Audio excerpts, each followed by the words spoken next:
Committee on Homeland Security will come to order. Without objection, the chair may declare the committee in recess at any point. The purpose of today's hearing is to explore the impact of anti-law enforcement sentiment has had on operational effectiveness and the measures federal, state, and local law enforcement agencies are employing to ensure the safety, security, and mental well-being of their workforce. I now recognize myself for an opening statement. Gentlemen can sit down for now. Good morning. It was 1 week ago that two of our National Guard were shot while on duty right here in D.C. Sadly, Specialist Sarah Beckstrom passed away. She was only 20 years old. I ask that my colleagues join me in a moment of silence.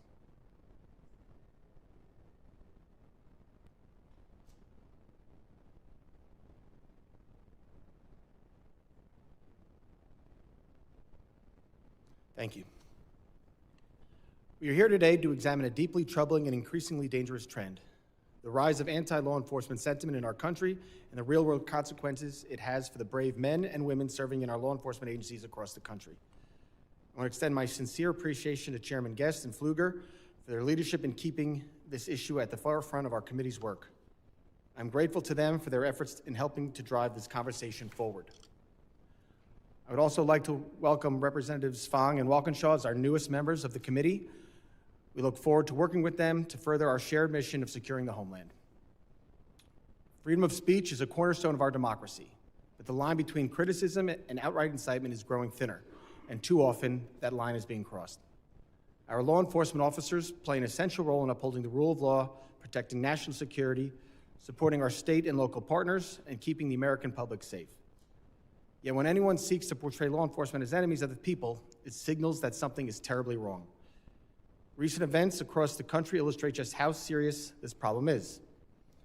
In September, a gunman who is believed to have been intentionally targeting ICE personnel opened fire on officers in Dallas who were transporting detainees to an ICE facility, tragically killing 2 individuals in ICE custody in the process.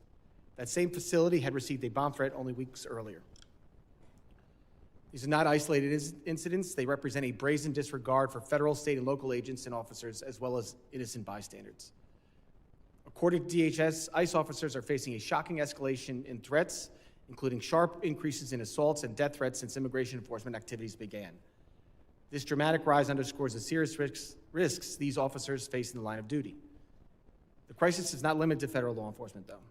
In New York City, assaults on uniformed NYPD officers have surged by 63% over the last 6 years, with 970 assaults recorded so far this year, compared to 595 at the same point in 2019. These attacks have included alarming incidents such as the Times Square assault on Sergeant Aaron Domsky, the brutal mugging of Officer Chowdhury Nafis in the Bronx, and other violent encounters targeting officers during routine duties. The threat is national in scope. In just 6 days in July, 10 officers were shot across Ohio, Kansas, and New York, leaving 3 dead.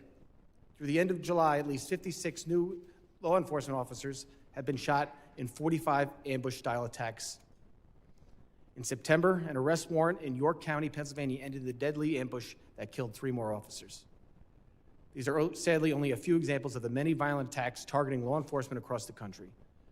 Much of this hostility is fueled by rhetoric that spreads rapidly online, rhetoric designed to delegitimize lawful authority and embolden violence against those who wear a badge.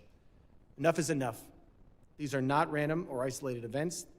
They are symptoms of a broader attempt to undermine those who have sworn an oath to protect and defend our Constitution. Some perpetrators justify their actions with political grievances. The right to protest is sacred, but it ends where violence begins.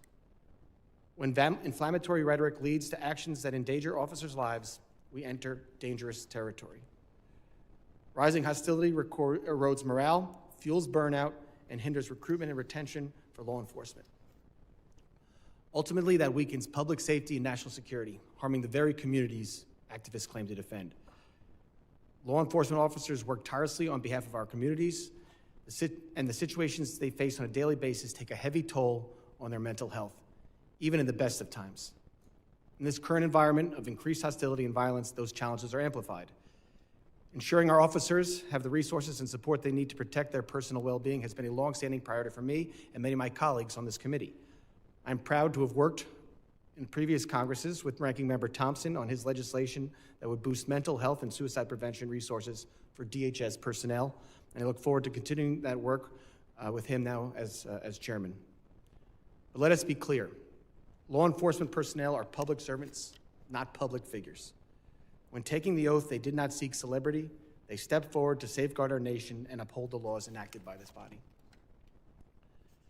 But that alone does not absolve them from facing any form of accountability. Public trust and public safety go hand in hand, and I look forward to hearing from our witnesses today about how they believe agencies can strike an appropriate balance between officer safety and law enforcement accountability. Our witnesses today have seen the consequences of this rising harassment and violence firsthand. I hope their testimony reminds my colleagues and the American people that those who wear the badge are human beings whose dedication to safeguarding our country should never make them targets.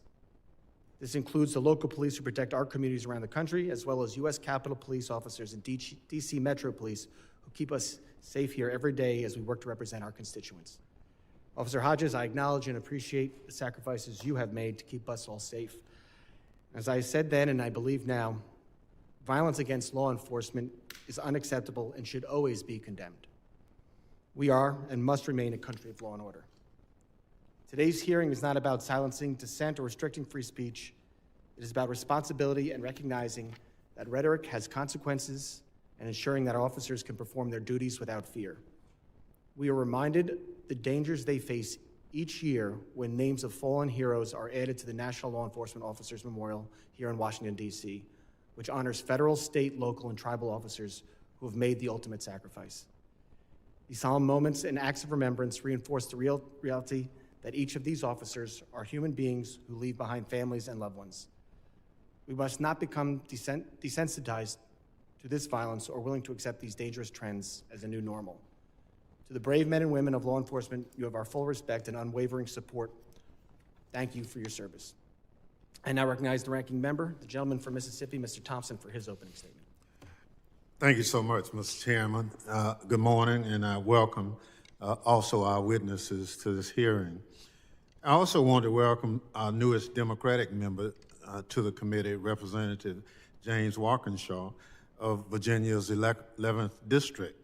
Mr. Walkinshaw is serving on the committee's Cybersecurity and Border Security subcommittees, and we look forward to his contributions to the committee's work. With that said, Mr. Chairman, I want to begin by offering my condolences in the wake of the tragic shooting of Specialist Sarah Beckstrom and Staff Sergeant Andrew Wolf in the nation's capital last week. Our thoughts and the thoughts of all Americans continue to be with the families as they mourn Sarah's loss and pray for Andrew's recovery. Gun violence is a scourge of our country, and violence against troops and law enforcement officers is reprehensible. All Americans must condemn this violence, and the perpetrator must be held accountable. With that in mind, I appreciate Chairman Garbarino's holding today's hearing. Not only is this his first full committee hearing as chairman, but it's also the committee's first hearing in 4.5 months after the former chairman left Congress. Republicans shut down the government, and the Speaker sent the House home. It's past time for the committees to get back to work. It's my understanding that next week we will have Secretary Kristi Noem before us at our annual Worldwide Threat hearing, and that too is also long overdue. Never in the history of the committee has the Secretary of Homeland Security hidden from congressional oversight like she has, aided by a Republican majority that refuses to hold the Trump administration accountable. Secretary Noem has a lot to answer for, particularly about how she's using masked officers to terrorize communities, including American citizens, children, pregnant women, and seniors, putting law enforcement officers and the public at risk. We look forward to her appearance next week. As for today's hearing, I'm pleased that Republicans want to address violence against police officers, but quite frankly, I just can't get over their hypocrisy. Republicans have spent the last 5 years defending the armed mob that attacked police officers at the Capitol on January 6, 2021. They demanded pardons for the perpetrators and cheered when President Trump issued them. Republicans don't care that pardoning people who threaten and attack officers would encourage others to do the same. They did it anyway. Many Republicans voted to put this plaque, staff were displaying the poster, in the Capitol honoring the service and sacrifice of law enforcement on January 6th, but have since been silent on their leadership, still refusing to hang the plaque for fear of angering President Trump. Republicans care more about being in President Trump's good graces than they do about honoring officers who put their lives on the line to protect the Capitol on January 6th. Today, we're grateful to have one of those heroes, Officer Daniel Hodge, with us. His testimony to this committee and his prior testimony before the committee on January 6th attack, which I was honored to chair, is as insightful as it is powerful. Officer Hodges responded to the Capitol on January 6th, where he and his fellow officers were beaten, tased, and crushed by an armed mob that wanted to block the peaceful transfer of presidential power. I asked the clerk to play a video showing just a few moments of Officer Hodges and his fellow officers under attack at the Capitol on January 6th.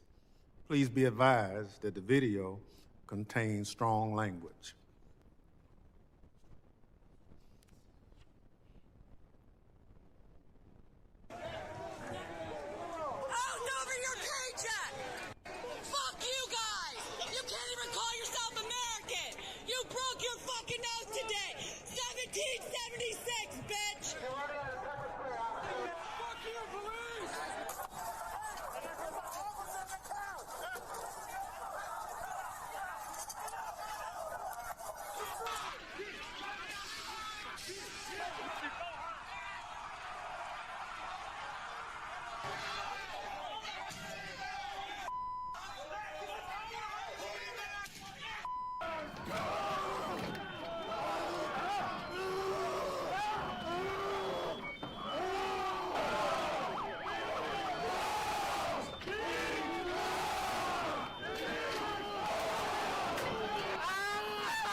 Officer Hodges, no matter how many times you've seen it, I cannot imagine how difficult it is for you to watch that footage of yourself in the tunnel.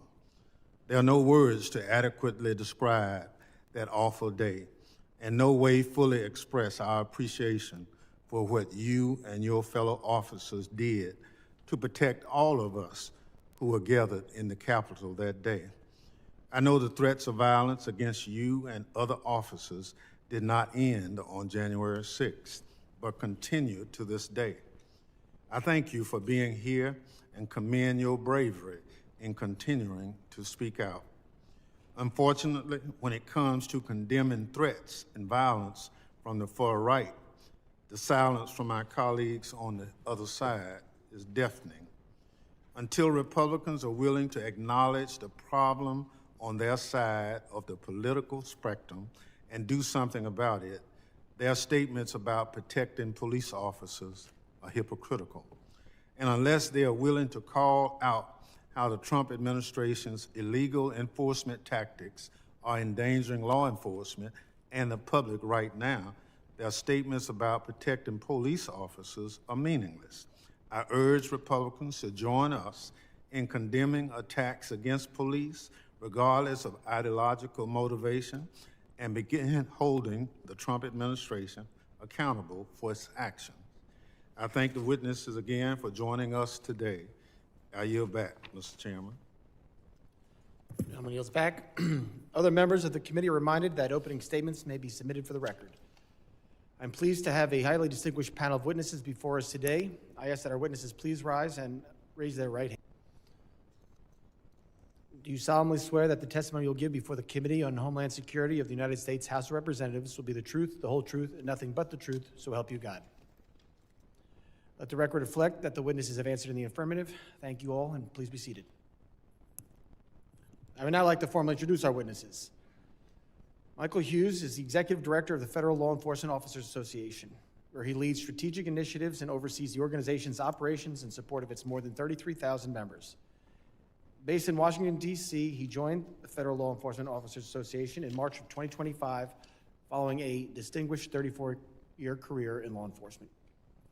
Jonathan Thompson is the Executive Director and CEO of the National Sheriff's Association, the nation's preeminent nonprofit entity representing the interests of 3,080 sheriffs in the United States and their deputies. Previously, he was a principal with Referral Communications, helping organizations plan and implement their communication strategies on a wide variety of public affairs, public relations, and government outreach endeavors. Patrick Yose is the National President for the Fraternal Order of Police. Over his career, Patrick has served on commissions and charitable and community service boards. He's a strong law enforcement advocate, holding leadership positions on his state, local, and national FOP boards. Nearly 36 years as an active law enforcement officer, Patrick retired in 2020 from the St. Charles Sheriff's Office, the sole law enforcement agency for the St. Charles Parish, Louisiana, a suburb 18 miles west of New Orleans. Daniel Hodges is an officer of the Metropolitan Police Department of the District of Columbia, where he served since 2014. Before joining MPD, he served in the Virginia National Guard. Within MPD, he is assigned to patrol duties and is a member of the department's Civil Disturbance Unit 42, which handles large demonstrations, crowd control, and emergency riot response. I thank all the witnesses for being here today. I now recognize Mr. Hughes for 5 minutes to summarize his opening statement. Mr. Chairman, Ranking Member Thompson, and members of the committee, thank you for the opportunity to appear before you on behalf of the Federal Law Enforcement Officers Association, representing more than 33,000 federal criminal investigators, police officers, and law enforcement professionals nationwide. I spent more than 34 years in federal law enforcement as an investigator, supervisor, senior executive, and political appointee. I led the U.S. Marshal's Office here in Washington, D.C., and concluded my government service as Director of Interpol Washington, coordinating our nation's global law enforcement efforts with Interpol and international partners. Today, I'm honored to serve as FLEO's Executive Director, advocating for the men and women who protect our country every day. Throughout my career, one thing has remained constant. Federal officers remain unwavering in their oath to the Constitution and their duty to enforce the laws Congress enacts, regardless of the political environment. What has changed is the environment in which they serve. It has grown increasingly hostile, with rising violence, threats, and online harassment directed at officers and increasingly at their families. Risk has always been part of federal law enforcement, and the National Law Enforcement Officers Memorial stands as a solemn reminder of the ultimate sacrifices officers make when carrying out a sworn duty to protect and serve others. But what we are seeing today is unprecedented in scope and intensity.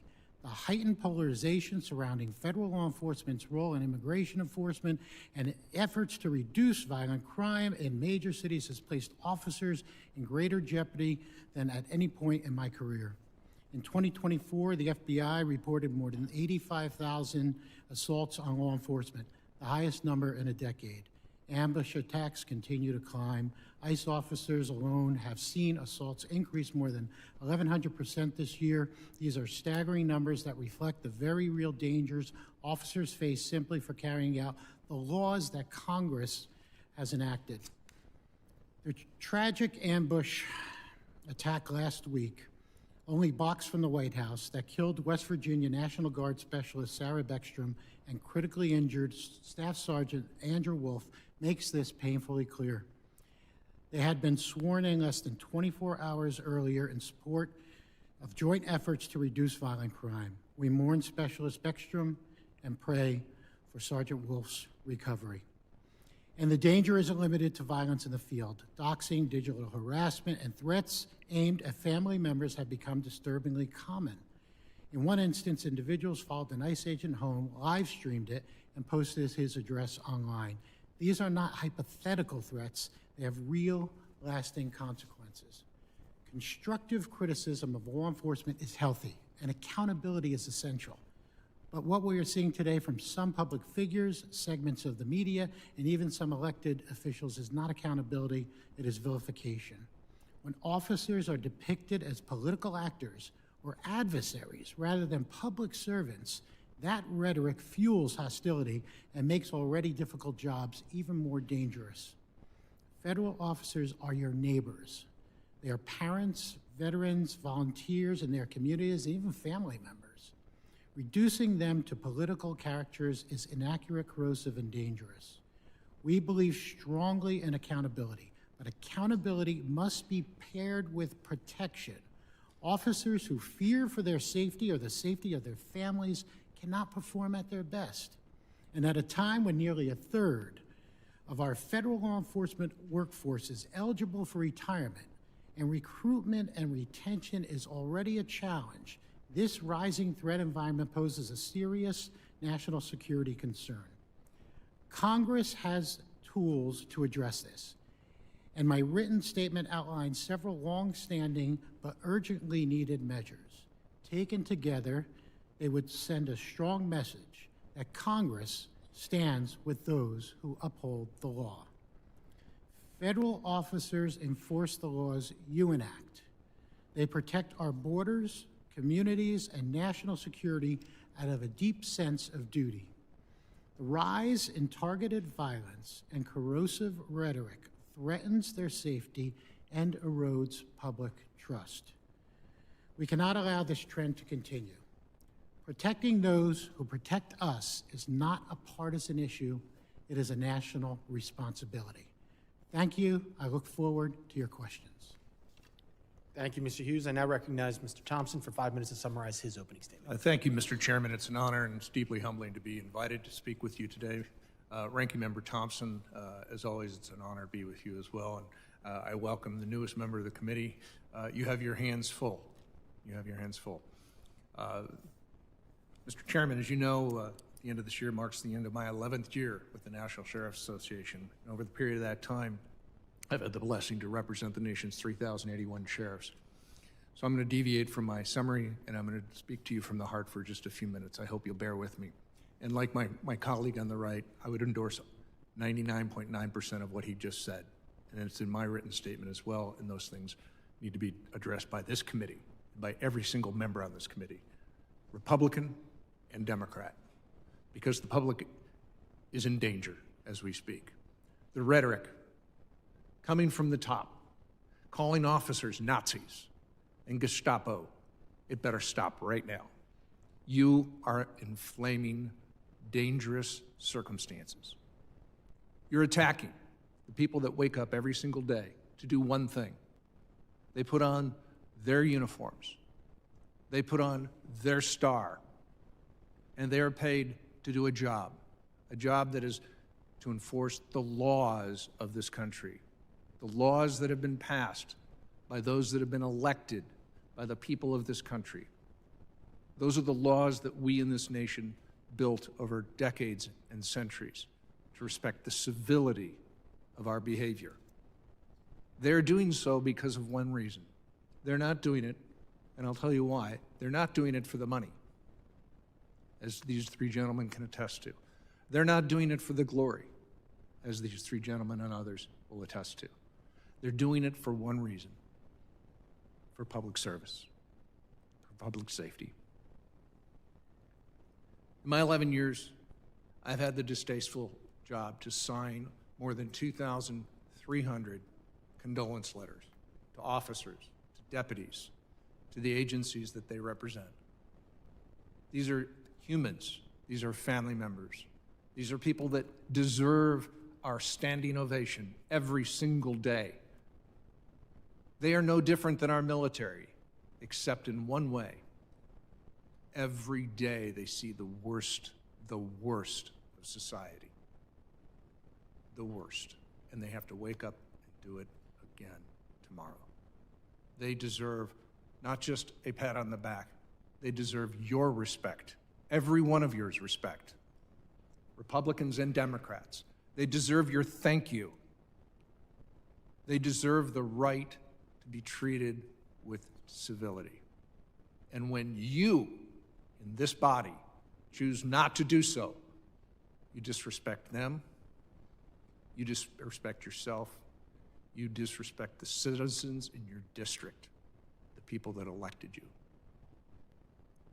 It's appalling. And I implore you, all of you,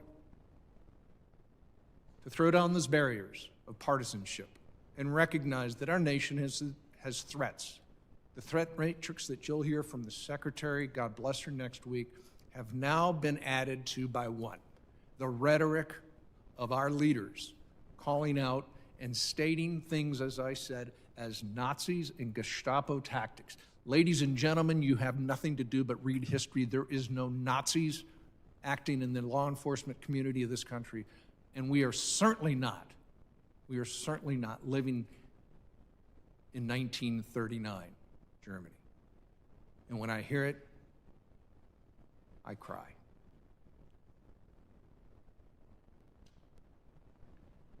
There is no greater honor for me to sit here before all of you and have an honest discussion about what good and what wrong may occur in law enforcement. They are not perfect.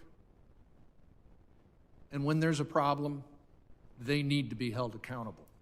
The leaders of our respective groups recognize and even acknowledge that. The will of the people changes in this country, and tactics to keep them safe change as well.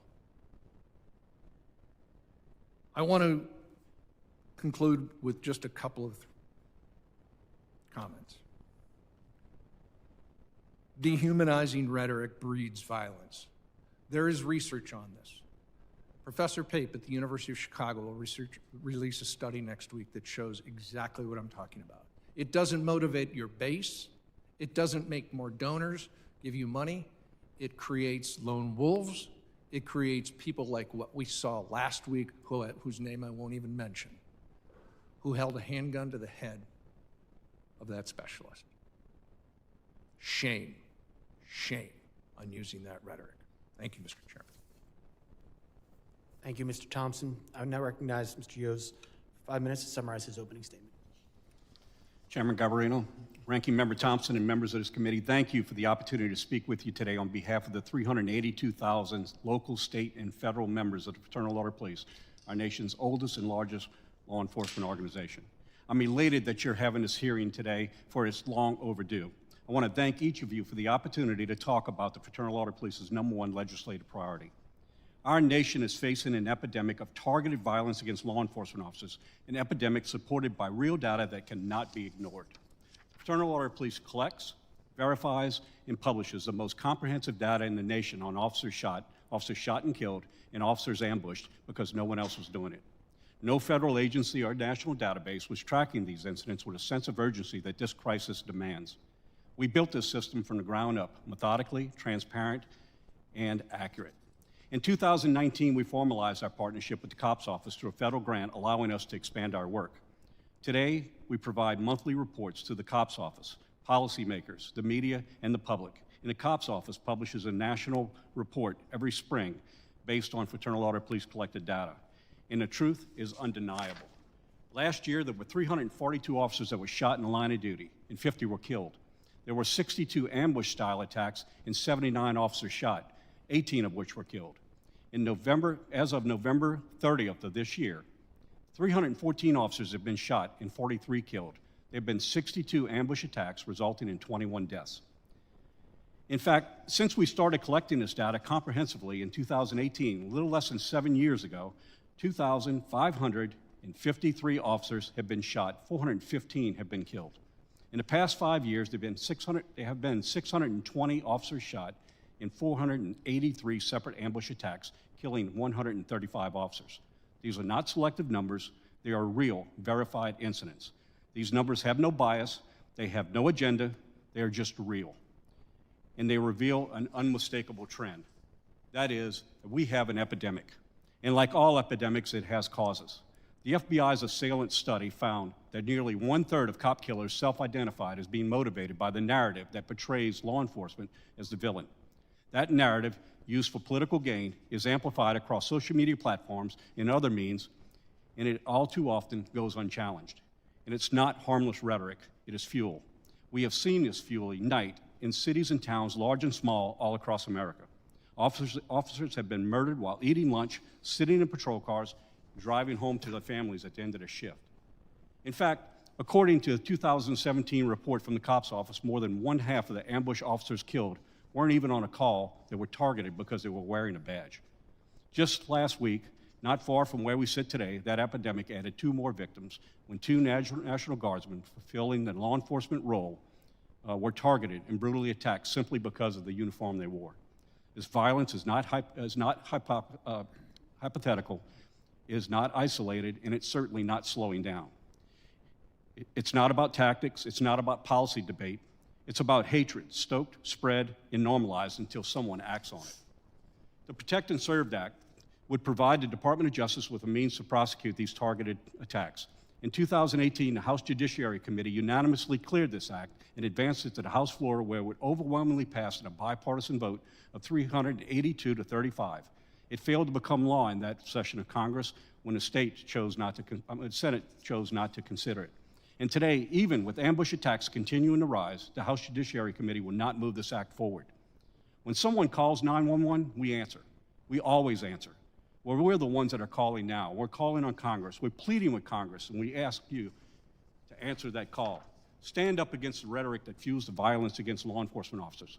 Acknowledge this epidemic for what it is, a stain on the very fabric of society. Send a strong message to America's law enforcement professionals. Let them know that you recognize this violence towards them and you're committed to end this lethal trend. Let America's peace officers know that you appreciate the job that they do and you've got their backs.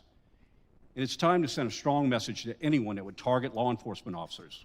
Let them know, let these criminals know that the attacks on a law enforcement officer is an attack on a community, and it will be met with real consequences of their violent actions. This epidemic is real, it's based on undeniable quantitative data, and it's growing, and it demands immediate action, not after the next tragedy, but right now. I thank you for the opportunity to speak with you today, and I'd be pleased to answer any questions you may have. Thank you. Thank you, Mr. Yos. I now recognize Mr. Hodges for 5 minutes to summarize his opening statement.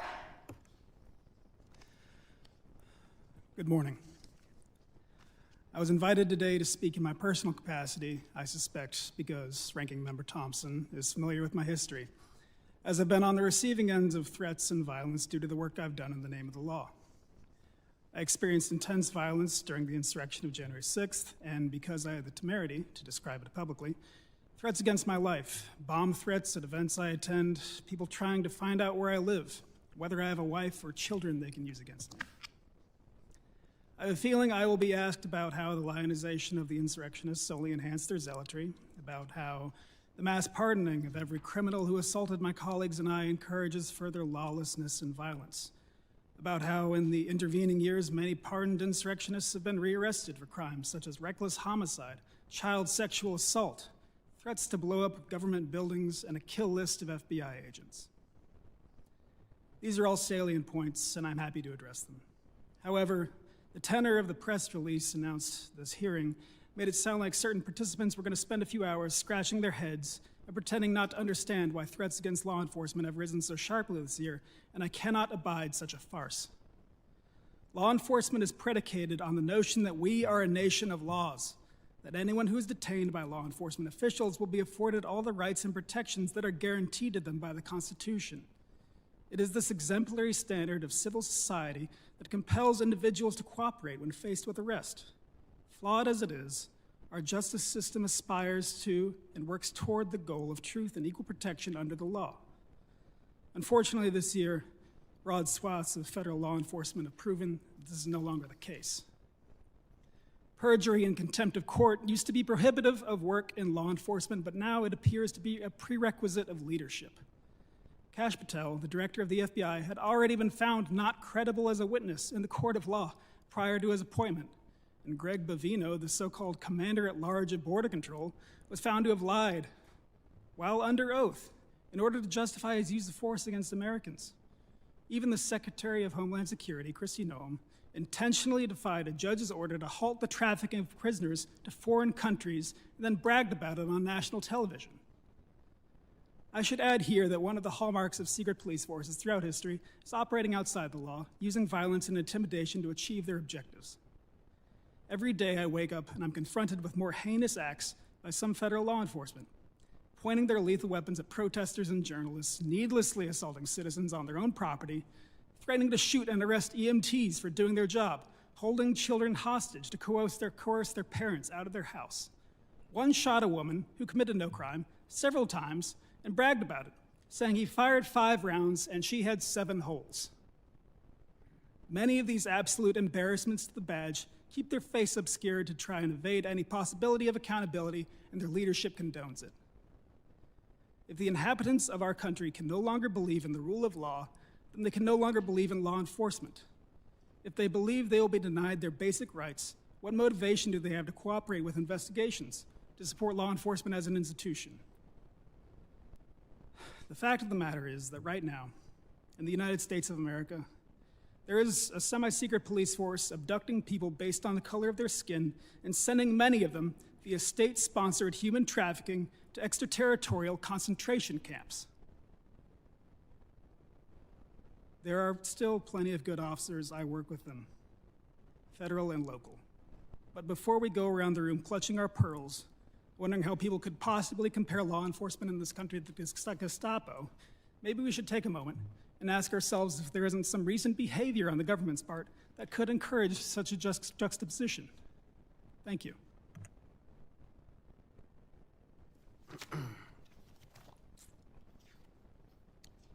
Thank you very much.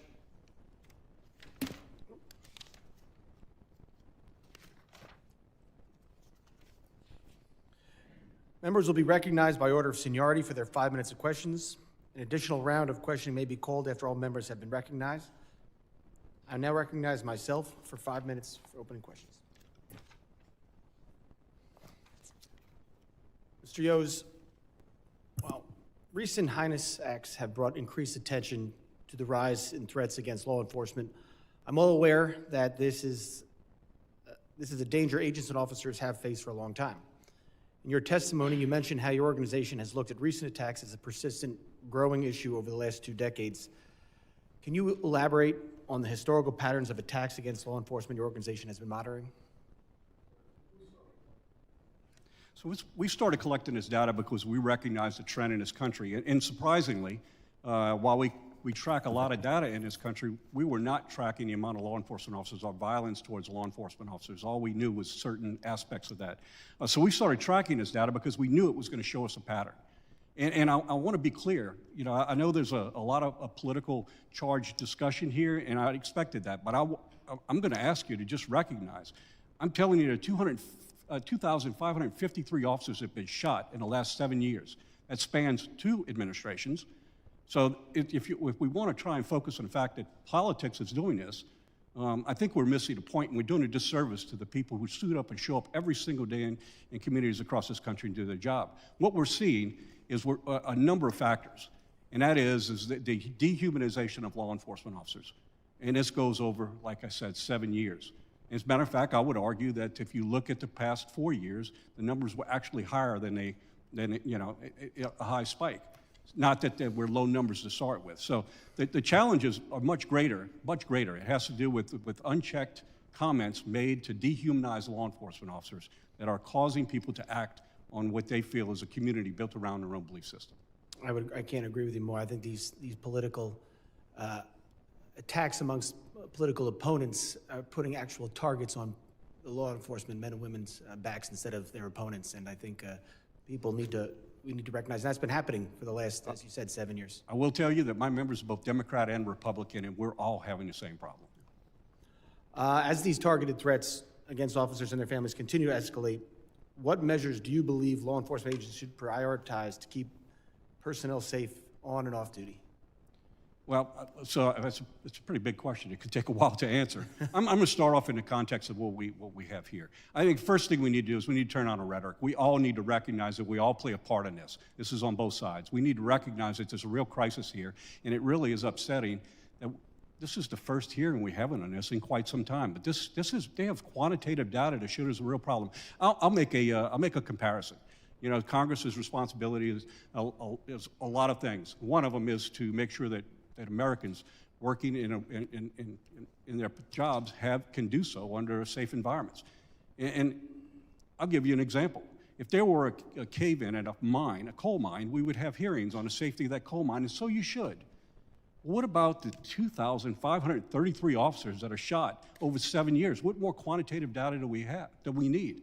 So the first thing we need to do is we all need to turn down a rhetoric, and we need to focus that there is, in fact, a real problem, and stop trying to paint it as one person's problem as opposed to the others, because it is all of our responsibilities to find a solution to it. Turn down a rhetoric. Turn down a rhetoric. Stop dehumanizing law enforcement, and recognize that words have consequences, and for people who believe it, they act on those. That would be number one. The second would be pass the Protect and Serve Act.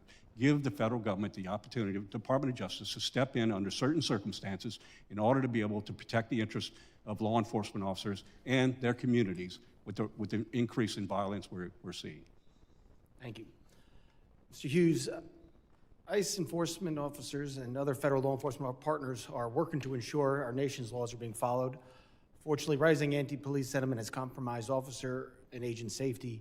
Can you talk about the impact on federal law enforcement when such strong opposition is encouraged and directed towards officers who are simply enforcing the law?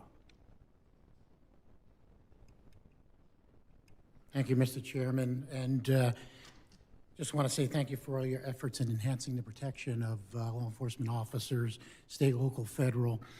Particularly grateful for all your work and leadership in 9/11 health issues and aiding the responders through the World Trade Center health program, which I was there as well. So appreciate all the efforts from you and all the members of the committee. Law enforcement, the anti-law enforcement sentiment that is being displayed is very real. It's very impactful. It's impactful on recruitment, retention. It's impactful upon how people do, law enforcement officers do their work. And it's a matter of we need to be working together. Everyone up here, all the witnesses has made the comment about both sides working together. I think this is a common issue that we could all be working together on in decreasing the rhetoric on what is happening and protect our officers. Look at ways to protect the officers. It is widespread. We need to make sure we are working together and looking at ways that we could enhance through enhancing laws or coming up with new bills, which is being done. But again, coming together and working together to have this done. Thank you very much. And we're going to do our best because I think there's going to be a lot of participation today. And I know we ran over a little on the 5 minutes there, but we're going to do our best to stick to 5 minutes so everybody has time to speak today. I now recognize the ranking member for 5 minutes of questions. Thank you, Mr. Chairman. I don't think any of us here denigrate any law enforcement officer. You put your life on the line every day. But in every occupation, there are standards that you have to adhere to. And you follow them, fine. If you don't, the system addresses whatever that fault is. But I think part of what a lot of us are concerned about is, for instance, Officer Hodge, you recently wrote about the dangers of sending federal law enforcement into American communities wearing masks to hide their identity, wearing no insignia, badges, or name tapes, and driving unmarked cars.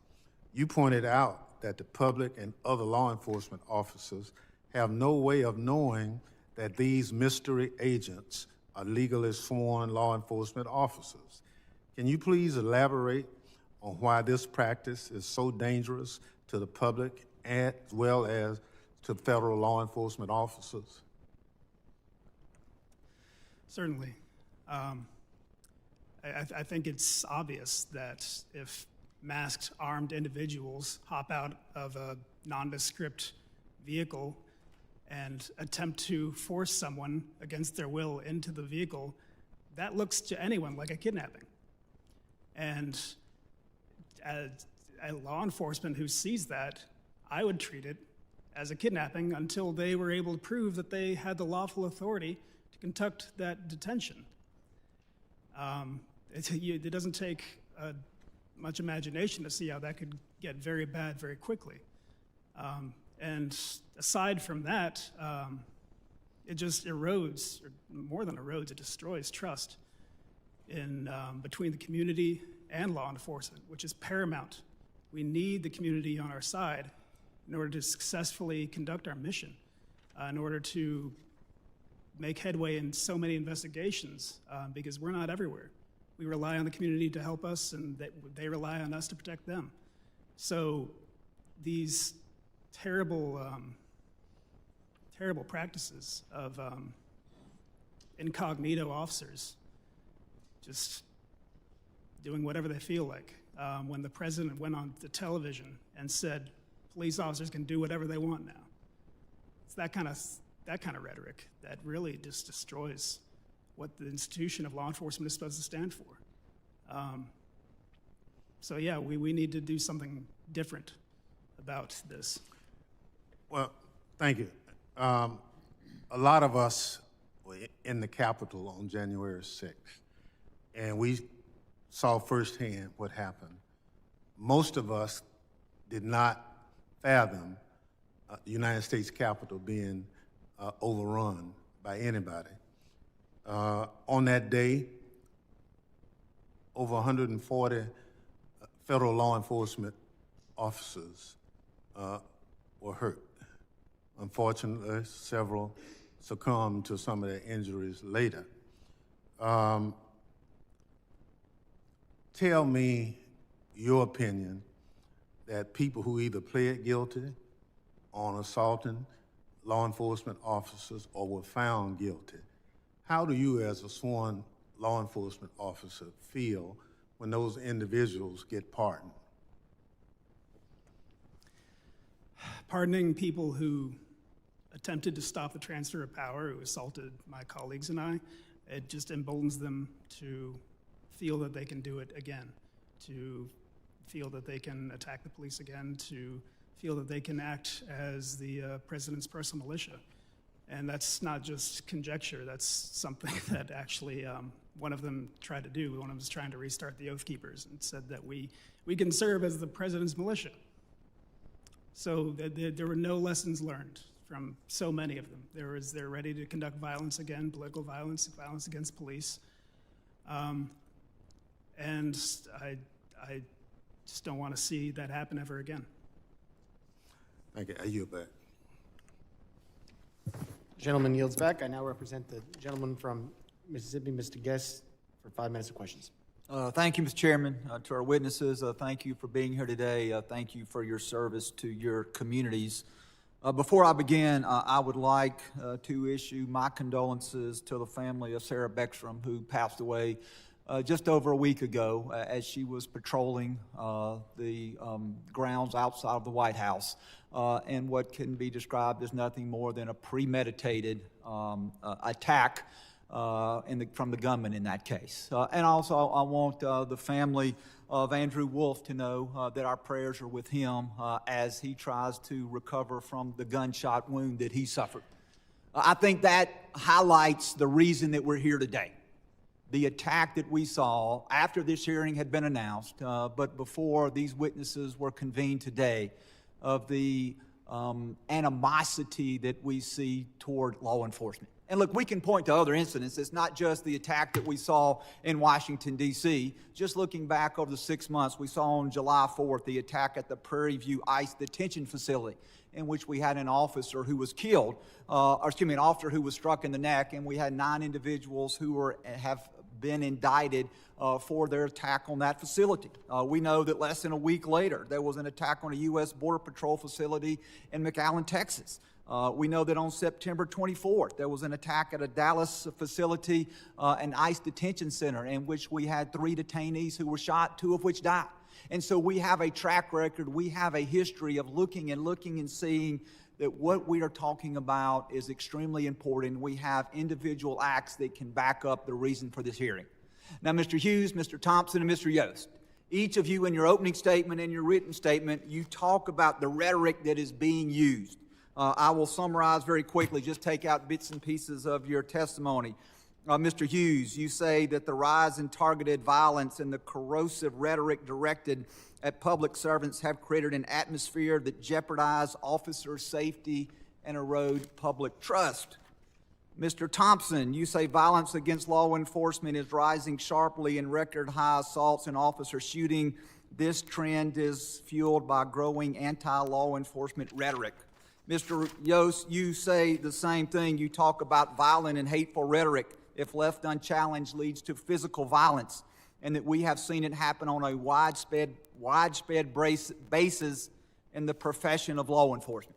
And so I want to, for just a second, I want to talk about some of those statements. We can talk about those in abstract, but I want to talk about those and some of the statements that I found in doing a very brief research on this topic. Governor Pritzker claimed the country is becoming Nazi Germany because ICE is grabbing people off the street and disappearing them. Representative Crockett compared ICE to slave patrols. Representative Garcia referred to ICE as thugs. Representative Ramirez attacked ICE as a terror force and later referred to ICE as a terrorist organization.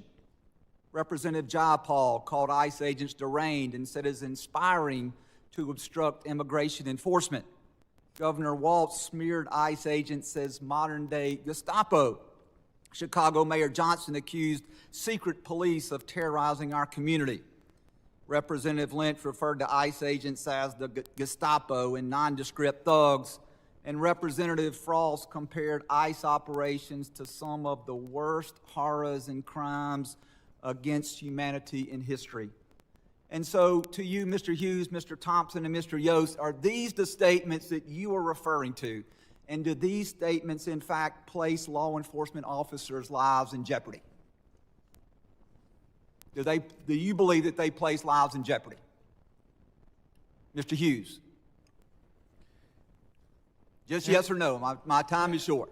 Mr. Chairman, all statements that are anti-rhetoric against police officers place officers in safety. Mr. Thompson?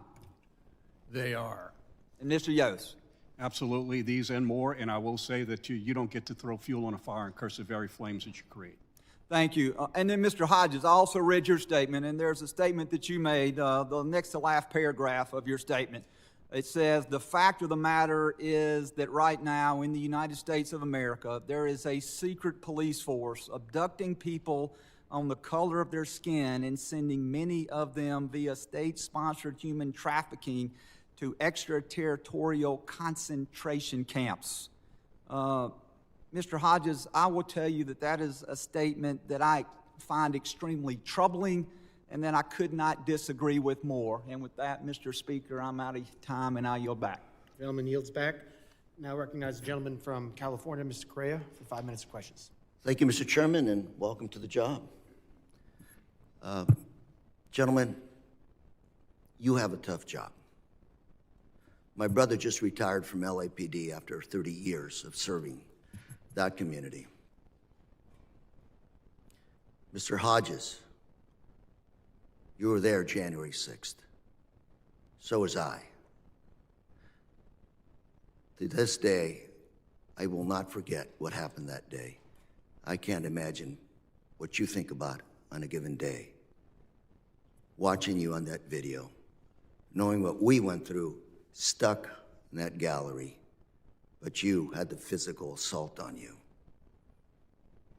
To the families of Sarah Backstrom and Sergeant Wilk, my prayers are with you, with your families. Difficult times. We pray for you. Gentlemen, you don't have a tough job. We have a tough job to bring back trust in public safety. It's not us versus them. You defend our community, the thin blue line that's there to protect us.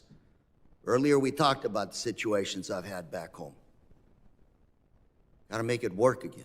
Back home, we've spent decades trying to bring trust between our communities and public safety, and it actually worked. Let me tell you what's going on right now. Videos on social media, people forced into unmarked cars, agents wearing plain clothes, masks, don't identify themselves. Some of those people that have been apprehended are U.S. citizens. I know. I've talked to them. What's the message that's being sent to our communities, to my community, to my children? Their uncle is a police officer. What do I tell my children? And just to tell you that I'm not being overdramatic, here's an FBI memo recently issued by the FBI urging ICE agents to identify themselves after a string of impersonators committing crimes. This memo cites 5 cases where criminals impersonating masked agents, kidnapping, robbery, sexual assaults. This is not the way you instill trust in our society. Back home in Santa Ana recently, masked ICE agent, plain clothes, pointed a gun at a woman that he claimed was following and recording him. Local Santa Ana PD officer responded to the call. You can imagine what almost happened. A tragic situation. Armed police officer, armed ICE agent. That close to a gunfight. I don't know how this situation is helping us instill trust between our communities and police officers. I don't have a lot of time, so I'm going to turn to resources. We all talk about making sure you have the resources to protect our communities and make sure you're safe. I have a memo here from my sheriff, Don Barnes, who has been here as a witness, the Republican side. One of the biggest issues he talks about, resources. Fiscal year 2026 budget. Resources that you've asked for. $1 billion in cuts to 40 Department of Justice grant programs. $545 billion in cuts to the FBI. $500 billion cuts to cybersecurity and infrastructure. Another $200 million DEA cuts. Billions of dollars of FEMA funding froze for counterterrorism grants to state locals. Sheriff Barnes tells me the changing environment, the changing threat environment to public safety, and I say to our constituents, demands that we have the resources and we coordinate. Here we're talking us versus them.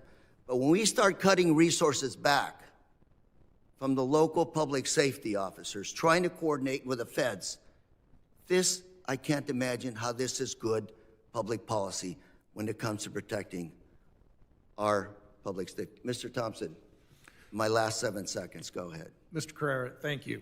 And I echo those concerns about resources. We're facing a crisis of recruitment and retention. You can ask any of the gentlemen on my left or my right. It's in every agency across this country. But let's look at what's driving that. It's the rhetoric. No two ways about it. Our research, we just did a national survey on this. The research is clear. We all have to stop using that type of language. I was asked to come today. And Mr. Thompson, I'm going to have to just keep on time. I'm going to go to the next one, but hopefully you can. Mr. Chairman, I just want to submit 2 articles for the record here. The one from the FBI saying no more masked agents to ICE, and the other one from Orange County Sheriff Don Barnes. That objection. We'll talk later, sir. Gentleman yields back. I now recognize the gentleman from Oklahoma, Mr. Keene, for 5 minutes of questions. Thank you, Mr. Chairman. To you and your staff, I think this is a really important topic. And, when you're utilizing the stats that talk about the thousands of ambush-style attacks over the last many years targeting law enforcement, it's such a dangerous environment. And it's our culture. When you For those, people are going to be offended when I say this, but hopefully they'll understand how far the pendulum is swinging. There was a time, not so long ago, where if you had a child that got paddled in high school because they were disruptive, had disruptive behavior, disrespectful to an authority, the father would say to that person when they got home, I'm giving you some more in terms of paddling. If the coach gave you a little, then you're going to get a paddling when you get home. And they didn't take the child's defense because they were teaching the young adult the respect of authority. We have a culture now that coddles young adults. That's why teachers are struggling, because you can't teach and educate when you're having to deal with behavior in the classroom. So we have to have a cultural reform on this, where parents go back to a place where some, for trying to raise their children and operate in more grace, the pendulum has swung way too far, and the respect of authority has been lost at the younger generations, and it is paying dividends in what is being experienced in law enforcement. So we've got a cultural problem. And you're talking about the online threats. And I want to hear more, if anyone wants to talk about, how do we balance the online threats for those who would learn how to target a law enforcement officer, trying to intimidate. This is how we move to third world country status. When you no longer have the rule of law, you will have poverty. And that is where we're headed as a country. We are headed towards an impoverished state. I love the statement from a few years ago. Hard times produce strong men produce good times produce weak men, and weak men produce hard times. Apply it to women as well, right? Is when you go through a struggle, it builds character in you. And we're about to go through a struggle in this country because we're not producing good character traits, from the young adults all the way up to the way that plays out 20 and 30 years from now. What do we do in balancing the First Amendment for those that are doxing, sending out personal information, not only for the law enforcement officers, but are also doing this for their children, trying to intimidate and move us to third world country status? Where is the balance? How do we get a hold of that? And I'll just open that up to anybody who wants to talk about. Where do we find constitutionally sound ways to address that? Because you're saying the stats and the data say the encouragement online is why these thousands of assault attempts, officers sitting in vehicles, is occurring. So I'll open it up to anybody. I'll go very briefly. I think Madison's turning in his grave. I think there's an awful lot of twisting of the First Amendment and what free speech means. I think we all need to take a big giant step backwards and reevaluate how that applies. Specifically,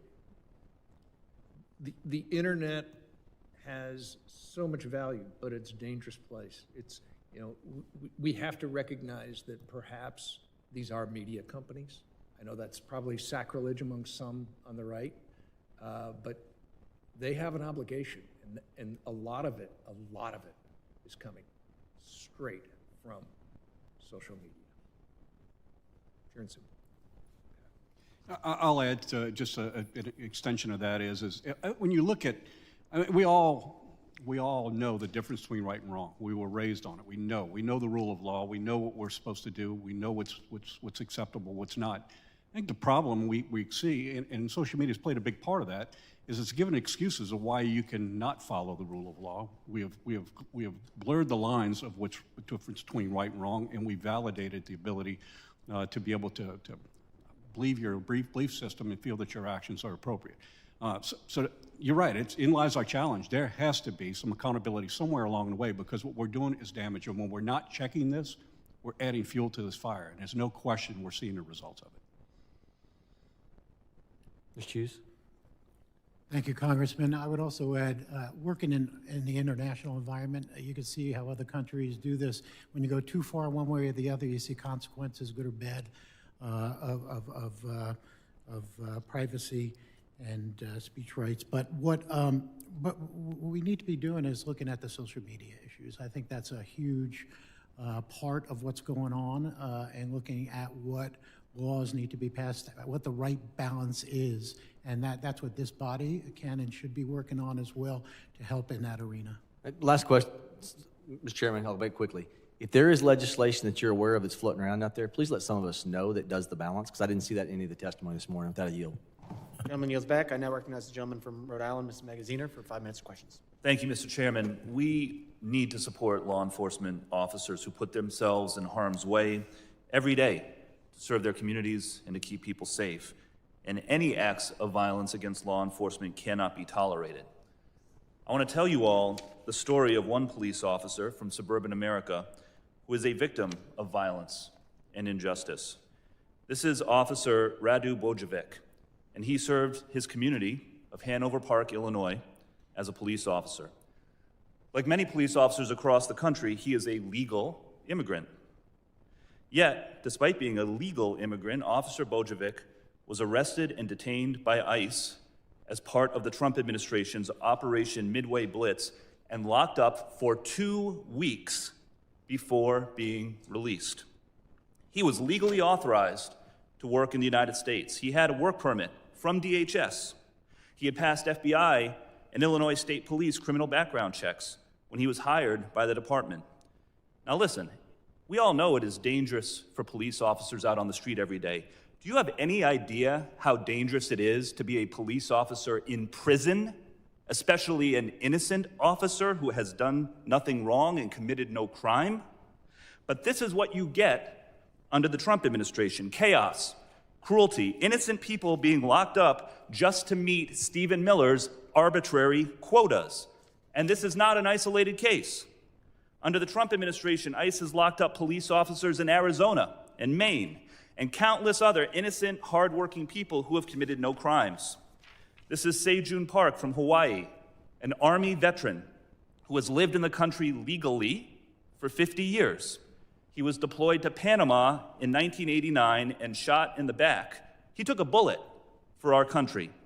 But the Trump administration just deported him to a country he hasn't lived in since he was 7, just because, like many veterans, he previously had struggles with substance abuse that led to some minor drug arrests. He deserves to be honored for his service, not deported. Donna Hughes Brown, a grandmother from Missouri who has lived in the U.S. legally for 48 years, has been in prison since July. She is still there, imprisoned by the Trump administration. She faces deportation. The only crime she committed? Writing 2 bad checks totaling less than $80 10 years ago. Her husband is a combat veteran. They deported a 4-year-old U.S. citizen boy with late-stage cancer, a U.S. citizen who has the right, like all U.S. citizens, to have due process. And his mother did not consent to have him deported, but his rights were ignored by the Trump administration. Listen to me. None of these people were in the country illegally. None of them committed any serious crimes. By the administration's own data, 70% of the people they have detained have no criminal convictions. The Trump administration should be going after violent criminals, not veterans, not kids with cancer, and not police officers like Officer Bojovic. And while we are on the subject of condemning violence against law enforcement, I want to thank you, Officer Hodges, for your bravery in defending our Capitol against the extremists on January 6th. It is shameful that the Republican leadership of this House still refuses to hang this plaque honoring you and your federal officers for their sacrifice. So I say to my Republican colleagues in the room right now, if you really support law enforcement, talk to Speaker Johnson today. Text him right now. Tell him to hang the plaque. If Officer Hodges could find the courage to risk his life for all of you on January 6th, you can find the courage to stand up to your extreme base and show him and the other officers who served on January 6th the respect that they deserve. And with that, run the video.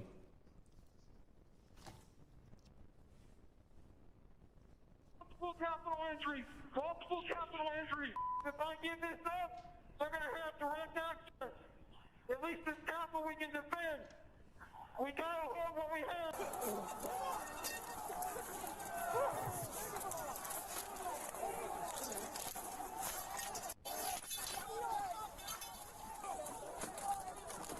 I need police support. We lost the line. We lost the line. LMPD, pull back. LMPD, pull back up to the upper deck.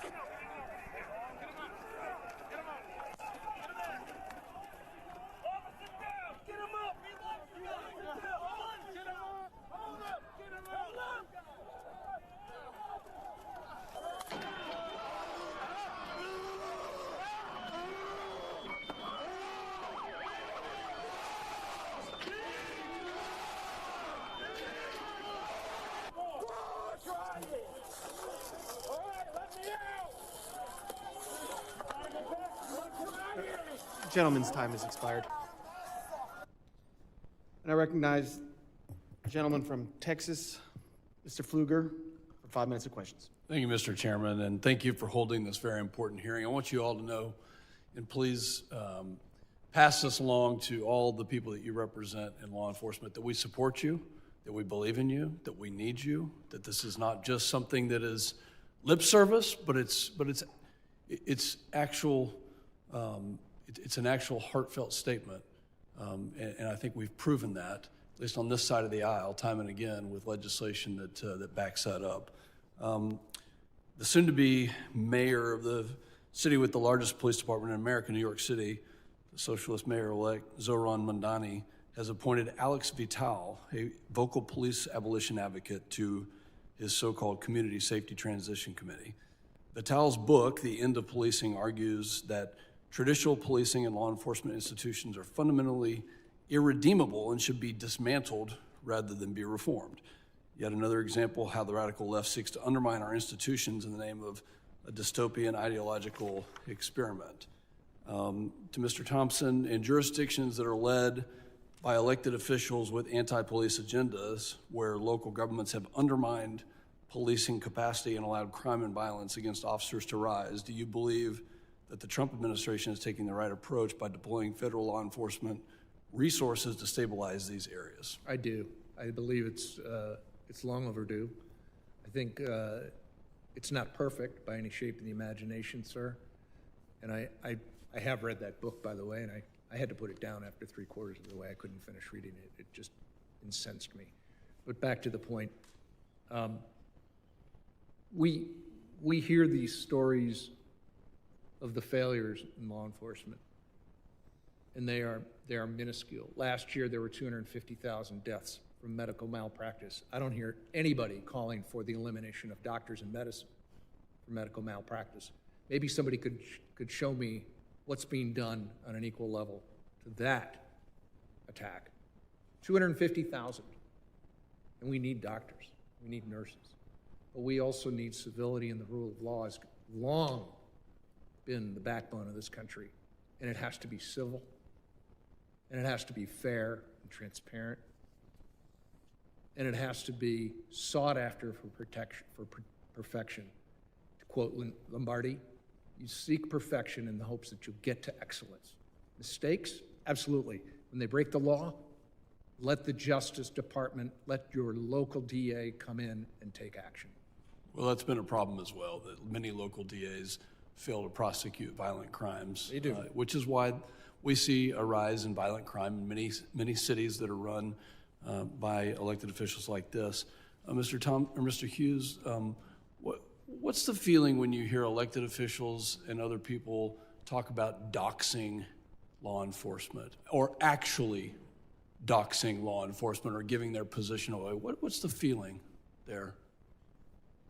A huge problem, and is one of the reasons that the face coverings are being used now.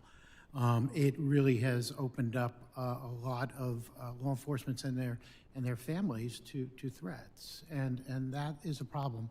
Think about it yourself. If me being a law enforcement officer, if you were a law enforcement officer, or had a child or a spouse who was in law enforcement, and that was going on, that would incense anybody, I think.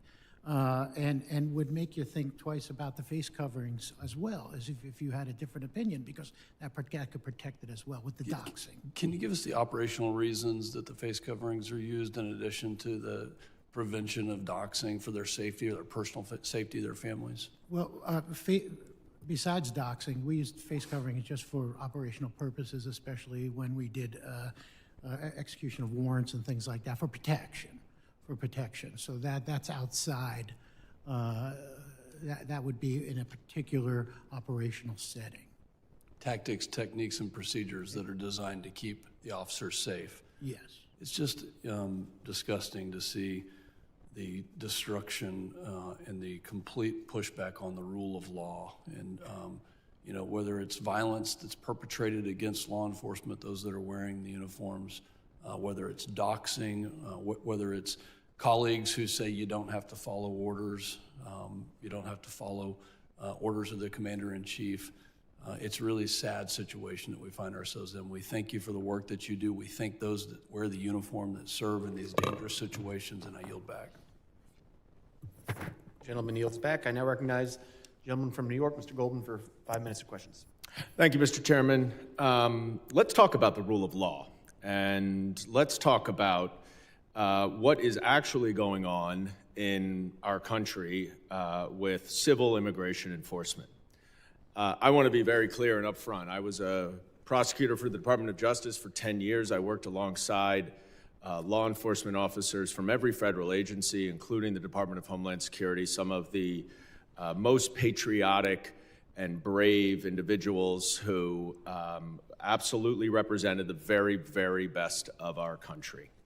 And frankly, it is that experience that has made me so upset about what we are seeing on the streets of the United States. Mr. Thompson, in your opening statement, you said that these agents wake up, they put on their uniform, they put on their star, and they do their job with civility. The problem is that's not the case. They don't put on a uniform. They don't wear identification. And they go out with masks on to violently, in many cases, arrest unsuspecting immigrants, nonviolent, many of whom are actually here legally. So let's take a little bit a look of the other side of the perspective and roll a video, please. I'm sorry, were you asking me a question? No, let's roll a video.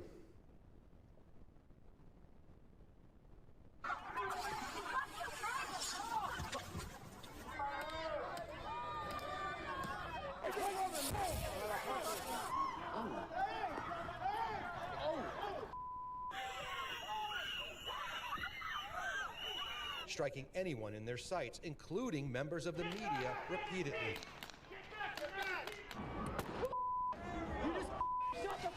Damage to his brain from being slammed headfirst into the ground. What am I doing? Hey, hey, hey, Kelly. I'm yours. Come on, man. Come on. Now, that last clip was from 26 Federal Plaza in Manhattan, in my district. The individual, the officer, was immediately suspended when the Department of Homeland Security said that conduct is unacceptable and not representative of ICE.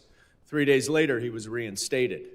I referred that case to the United States Attorney's Office, because if we are talking about prosecuting assaults, that's one that seems like it might be prosecuted. We've gotten no word. And the reason why this is dangerous is that force is obviously unnecessary. There are no people, no women, no old men, no pellet guns necessary in that, what we saw on those videos. There are circumstances, and let's be very clear, where protesters or others are acting violently, breaking the law. They should be charged. But that does not mean that it gives ICE a license to use excessive force whenever they want.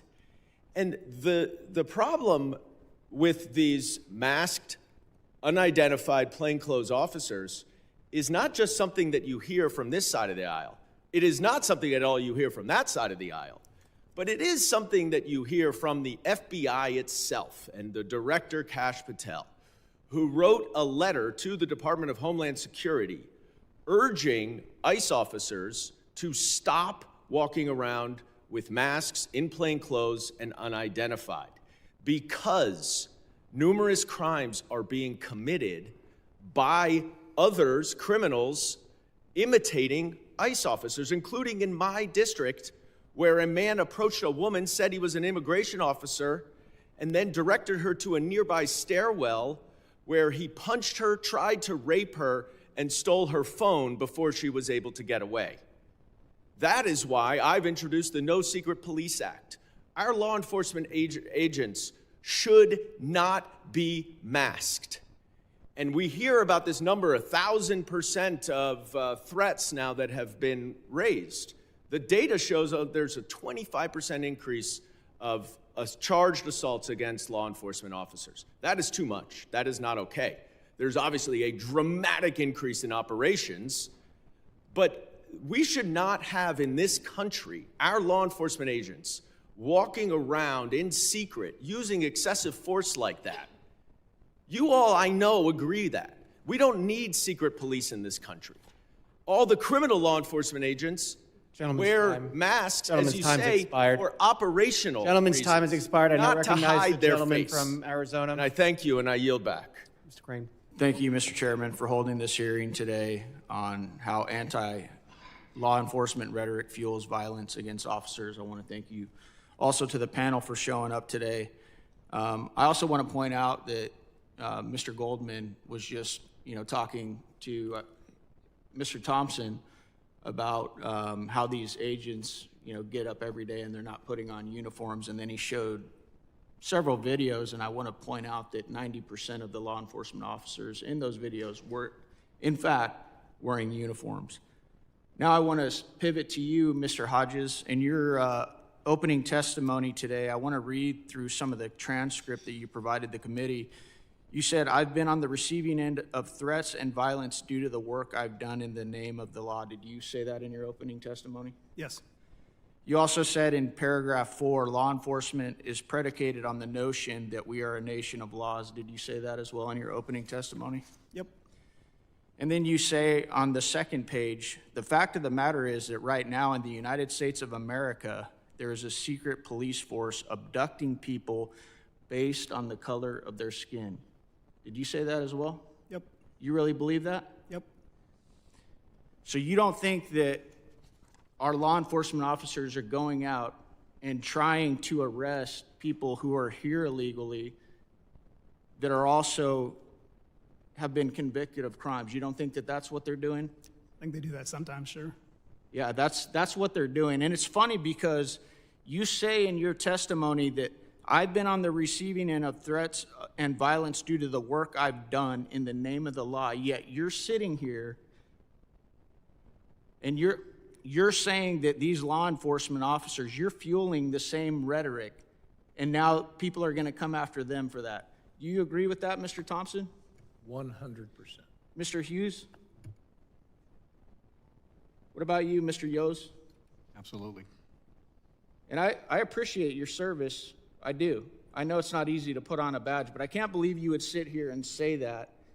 You would complain about the treatment that you've received because of the work that you've done in the name of the law, and then you have the audacity to come in here and say that these men and women, federal law enforcement officers, are going out there abducting people because of the color of their skin? Yes. Yeah, that's rich, and it's pathetic, and you should be ashamed of yourself. It's funny because I got a buddy of mine who doesn't have the same color of skin that I have, who's texting me right now during this hearing, watching you. Guy worked in the Border Patrol for a long time, and he told me, he texted me, that's a slap in the face to all of us who go out there and fight against cartels and criminals each and every day. You're trying to make it about color of skin, and we all know at the end of the day, there are so many law enforcement officers, great law enforcement officers that represent all of our communities that have every color of skin out there. They pray to different gods, and they're just trying to do their job. Do you find that ironic that you're actually doing the same thing that you're complaining about in your opening statement? Is that lost on you, Mr. Hodges? I don't understand the question. Yeah, I figured you wouldn't. Immigration and Nationality Act. The Immigration and Nationality Act, INA, gives the Department of Homeland Security, DHS, broad authority over immigration enforcement, detention, and removal. DHS agencies like ICE, CBP, USCIS exercise powers delegated under the INA, including arresting, detaining, interrogating, and removing non-citizens who are in violation of immigration laws. That's exactly what they're doing. They are actually carrying out the laws that we pass in this country. That's pathetic, man. I want to play a video. You guys got my video? Anybody? All right.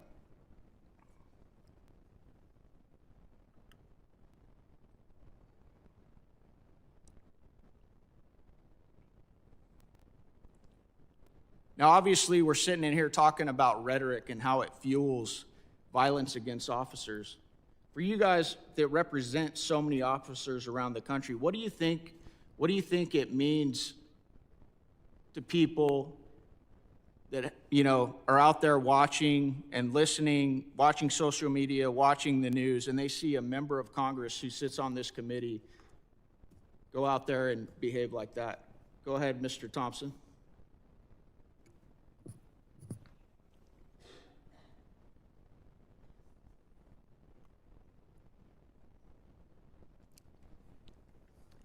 I'm appalled. I'm disappointed. I believe it's beneath the dignity of this body, this committee, and membership to it. And quite honestly, I find it reprehensible, and it's obviously dangerous. Thank you. I yield back. Gentleman yields back. I now recognize the gentlelady from Illinois, Ms. Ramirez, for 5 minutes of questions. Thank you. Thank you, Chairman. Well, let me step back for a second and say that I think that today's hearing should be titled, "When Badges Become Shields, How Department of Homeland Security Agents' Violations of Our Rights Fuel Distrust and Anger." To suggest that DHS agents are professional law enforcement officers bound by the same oversight and accountability is ridiculous. You see, law enforcement officers, they go through vetting before training. But new ICE recruits are irresponsibly being accelerated from vetting to training and are only dismissed if DHS finds out about the retroactively acts on information about their failed drug tests, about their criminal backgrounds, or other requirements that they have failed. Law enforcement officers are required to wear badges. They show their faces and they identify themselves. But DHS agents, they use anonymity to terrorize our communities and to violate our rights. There are mechanisms for law enforcement officers to be held accountable by the public, investigated, and disciplined. And those mechanisms are in place for the safety of the officers and the American people. But DHS agents, they reject accountability, they disregard court orders, and they violate consent decrees. Bottom line, DHS agents lie. They act with impunity, they reject checks and balances, and they ignore Congress and the courts. The American people's anger and tolerance of DHS violations of our rights, that's what's the result of DHS unlawful, unaccountable, unconstitutional actions, which put the American people and our liberties at risk every day. Let me be very clear. The Department of Homeland Security, you can quote me on that, is the single biggest threat to public safety right now. You see, DHS agents are using chemical weapons, as you've seen already on footage, on protesters and bystanders by at least 49 times across 18 incidents in Chicago and the suburbs since October 1st. Since U.S. District Court Judge Ellis issued an order forbidding federal agents from using riot control weapons on November 6th, federal agents used chemical weapons at least 4 times later, including 2 cases where agents appeared to fire pepper spray into a moving car, possibly violating both the injunction and Border Patrol rules restricting chemical weapons used on motorists. Greg Bavino and the DHS claimed that he had been hit by a rock in the head before throwing a tear gas. But thankfully, there was video footage, and the evidence disproves it. And he ultimately admitted he was not hit until after he threw the tear gas. Look, the government alleged that Marimar Martinez used her car to assault and impede federal law enforcement, but then federal prosecutors themselves filed a motion to dismiss their own case. Why? Because while she didn't assault the agents, they did shoot her 5 times, and then they went on and they bragged about it. And you know why rank and file agents think that they're above the law within ICE, within Department of Homeland Security? You know why? Because their leadership, Kristi Noem, they think that they're above the law. DHS leadership lies, they act with impunity, they reject checks and balances, and they ignore Congress and the courts.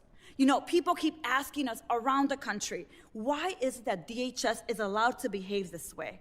Well, the truth is that DHS was intentionally established with an overbroad mission and unchecked power.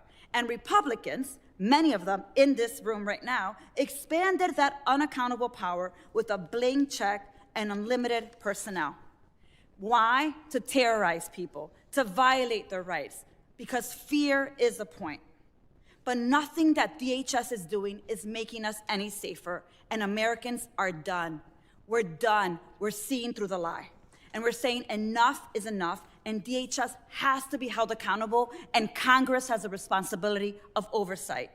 It is why, Chairman, I move to subpoena Gregory Bavino to come before this committee to answer for his actions.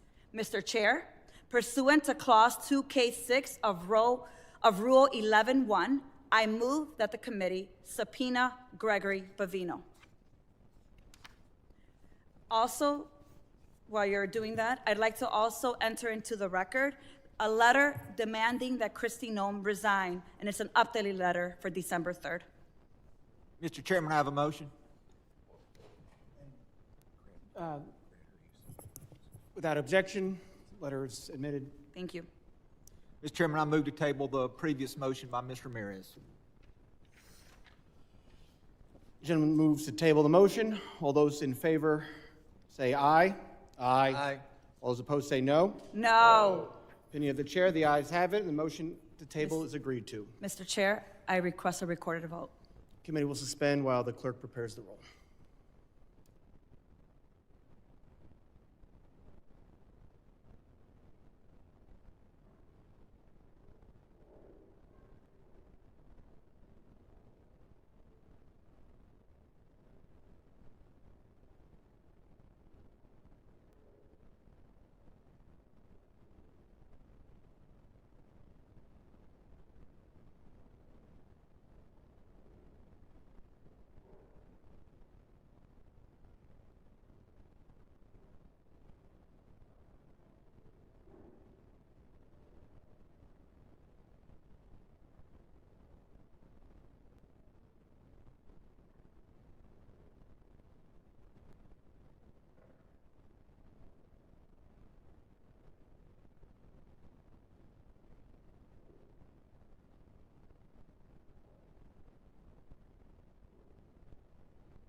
The clerk will call the roll.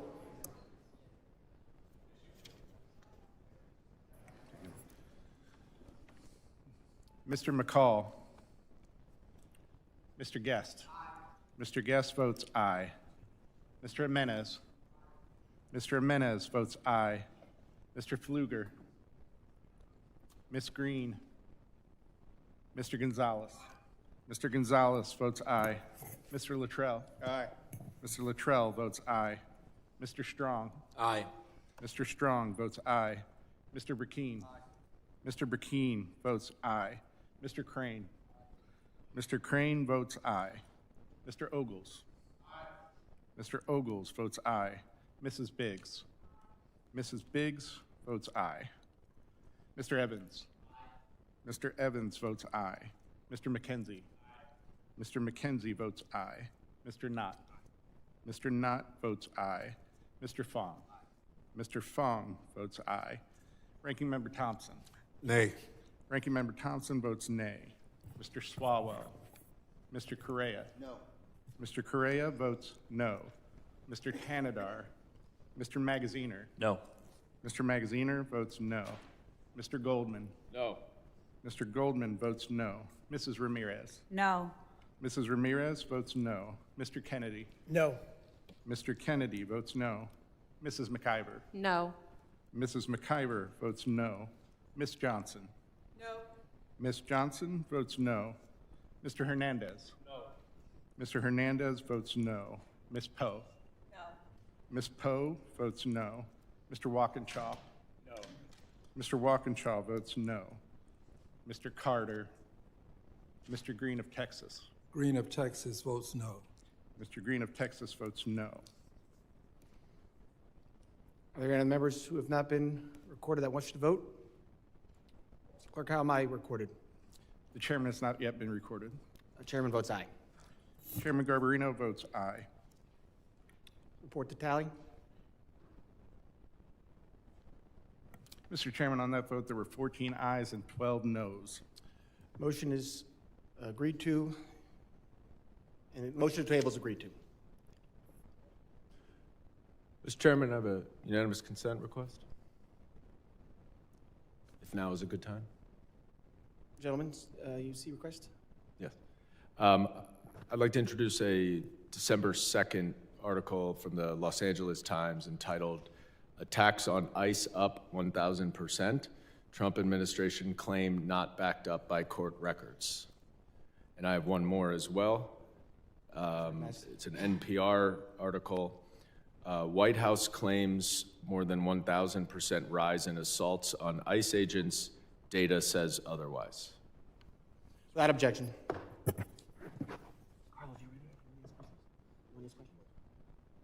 Gentleman now, gentleman from Tennessee, Mr. Ogles, is now recognized for 5 minutes of questions. Well, thank you, Mr. Chairman, and to the witnesses. You know, this is about the rhetoric against law enforcement, the violence against law enforcement.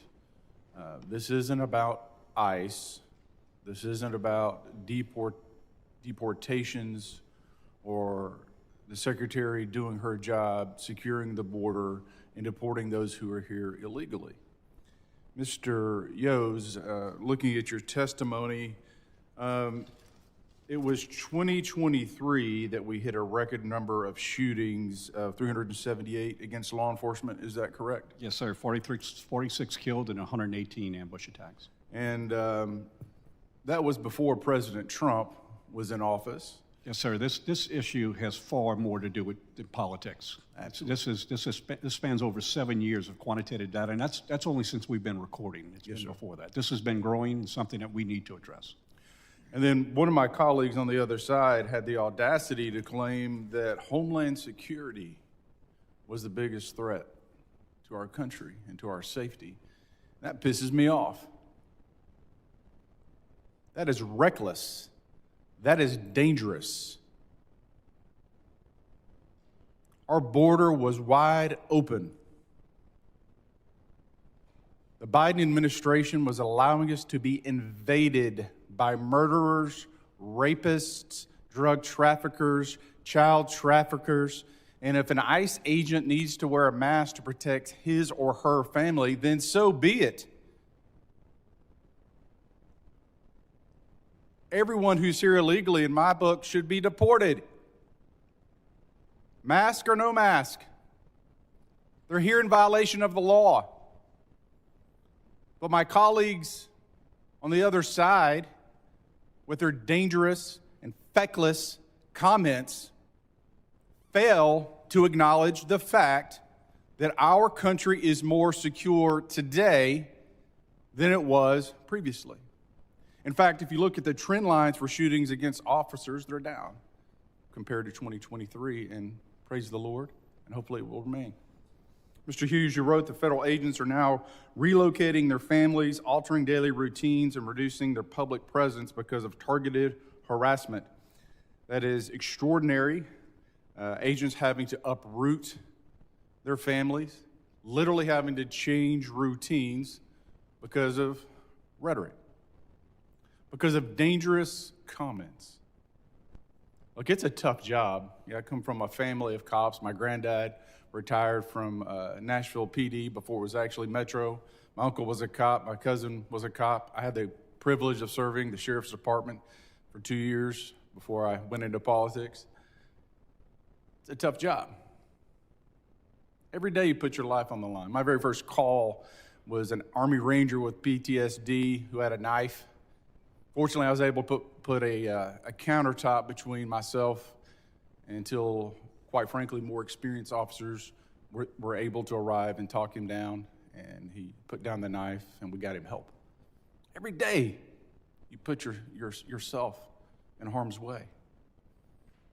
And so what we should be doing is thanking our men and women in blue, our first responders, for doing a tough job. Mr. Hughes, I have a list of questions, but I'm going to give you the floor for a moment. I want you to talk about how dangerous the current state is because of politics and because of irresponsible comments from my colleagues on the other side of the aisle that, quite frankly, are putting your lives in danger. Thank you, Congressman. Thank you for your service as a police officer. And those who are police officers, we understand. And what do we say when we're thanked for things? Usually, I'm just doing my job. And those of us who aren't police officers, we know somebody or have family members, and we want them to be protected, our family to be protected, our mothers, fathers, spouses, children.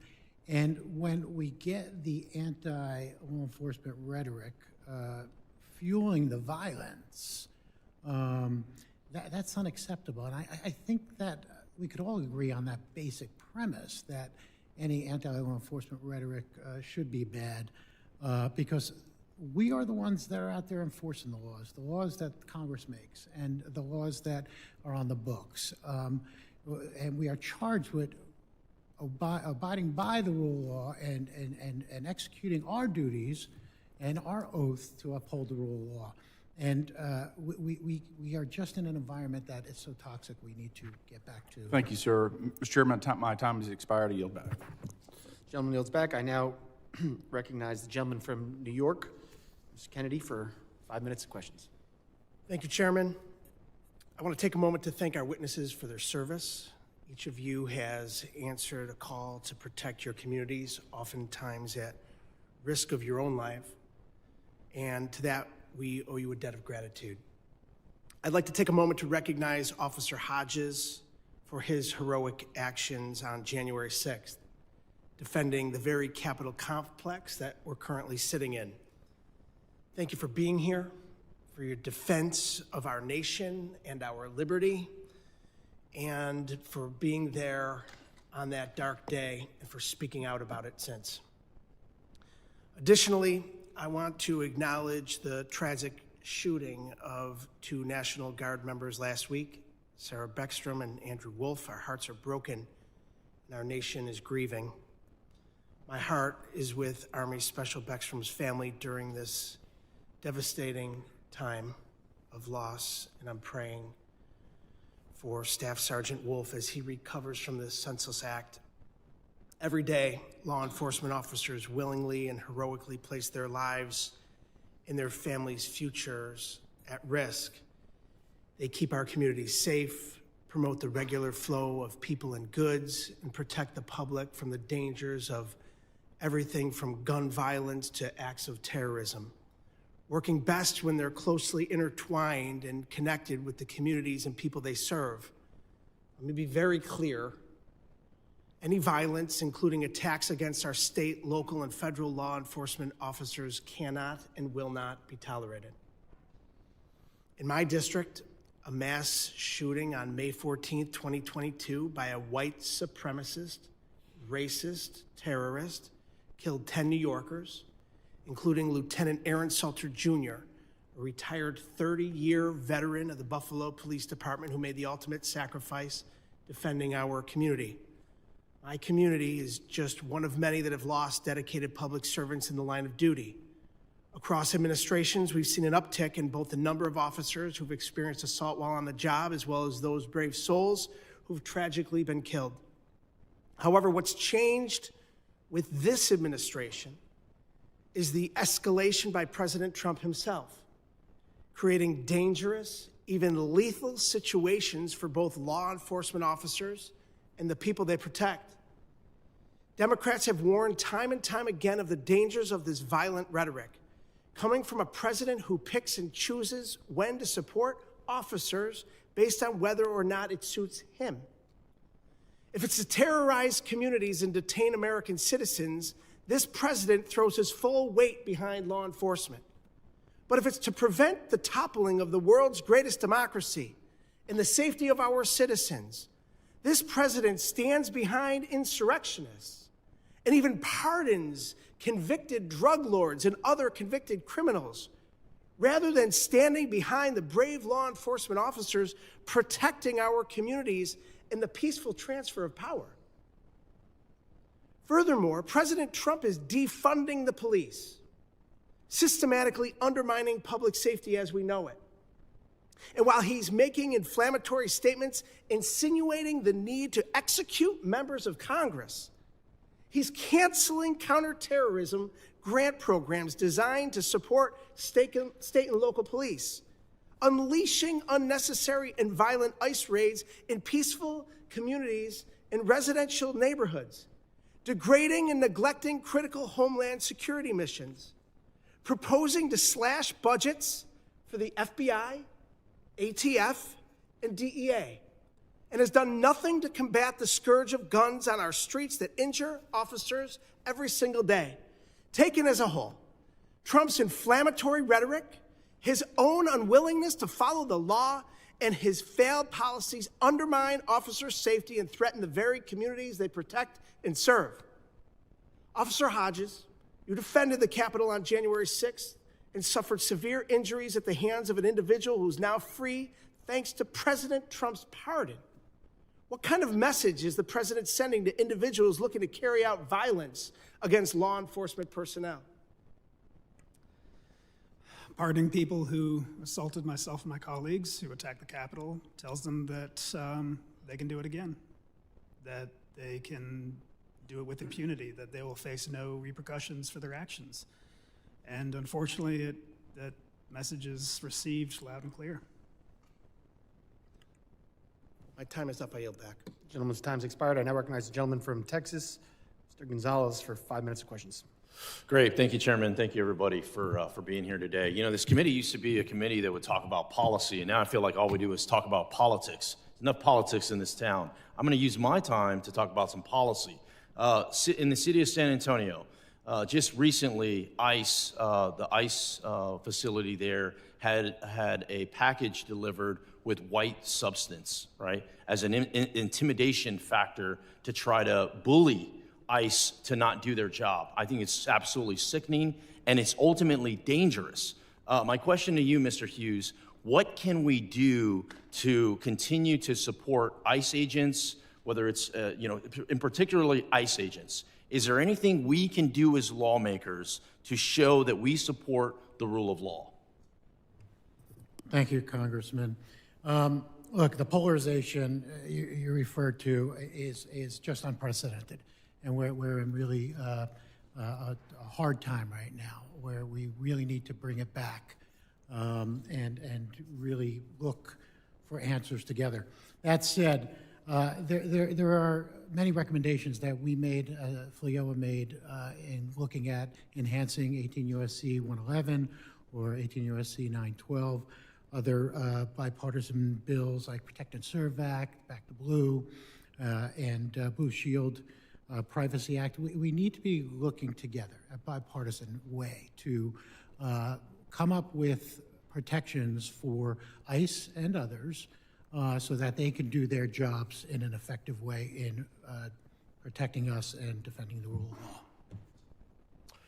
Wonderful. Thank you for that. And I agree with you. We need to tone down the rhetoric, and we need to bring more solutions to help things. If you have policy discussions, let's have those policy discussions, but let's not blame the men and women that are executing the policy that we're making here in Congress. My next question is for Mr. Thompson. Sheriffs. I love my sheriffs. They run things in my district, right? Sheriffs like Ronnie Dotson and Thad Cleveland out in West Texas, Randy Brown, tallest sheriff you ever meet in your life, just doing amazing stuff. I've done a lot of ride-alongs with these sheriffs. I mean, they're on the front lines. I view them as frontline leaders. My question for you is on these task forces. I'm a big fan of task forces. I think the anti-gang and anti-terrorism task force, often led by DHS or FBI, I think those work. I've spent a lot of money, or spent a lot of time and energy making sure that those work. In your opinion, what is your thoughts on these anti-gang terrorism or task forces and the role that sheriffs should be playing? Well, thank you for the question, sir. I appreciate it. Two thoughts. One, task forces have been around for decades. They go back to organized crime days of the 30s and even further back in many ways. They are around because they do work. It brings together a team approach, a holistic approach to responding to either perceived crime, actual crime, or the recovery from crime. So they do work, and they have the. I want to make one point. Crime in this country has changed. It's much more sophisticated than it's ever been. The cartels have more money, more time, more interest in doing what they do. That's why, in my estimation, I think the president did do the right thing by designating the cartels as terrorist groups. The point I'm making, though, is that for this committee especially, I think we all need to recognize that with the sophistication and the breadth and absolute indoctrination into our country of these cartels, we have to do things differently. We have to do them vastly different. We need a greater sense of urgency on cybersecurity. You saw that in my testimony. We need to invest in that, especially in these smaller agencies. Number two, I think we have to recognize that with these task forces are going to come some pains, some growing pains, and some changes. So we all have to recognize, and I'm hearing that from all of my sheriffs, is that we need to be helpful, whether it's a small agency in the rural part of the country or a large agency. We're going to have to be a little bit more flexible as we look at things. Wonderful, thank you, and I couldn't agree more. When local, state, and federal agencies are coming together, that's exactly how we tackle this problem. In my last 30 seconds, this is for Mr. Yos. You mentioned in your testimony, as of the end of November, 314 officers have been killed in the line of duty.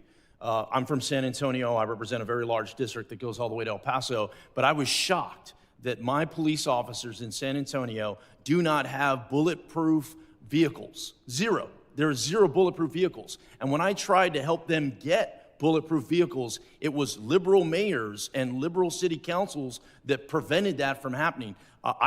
My question is this. I have a bill that helps local law enforcement officers get bulletproof glass vehicles. Do you think that would help keep our police officers safe? Absolutely, not just ballistic glass, but there's also ballistic panels that could be put in a vehicle as well. And I'll just contrast it to cities have a number of employees. They do a number of different functions. And we don't hesitate to provide safety benefits, safety material for other employees to make their job safe. Law enforcement officers have inherently a very unsafe job. Because let's just be honest. There are people in society that many would like to think don't exist, and we deal with them.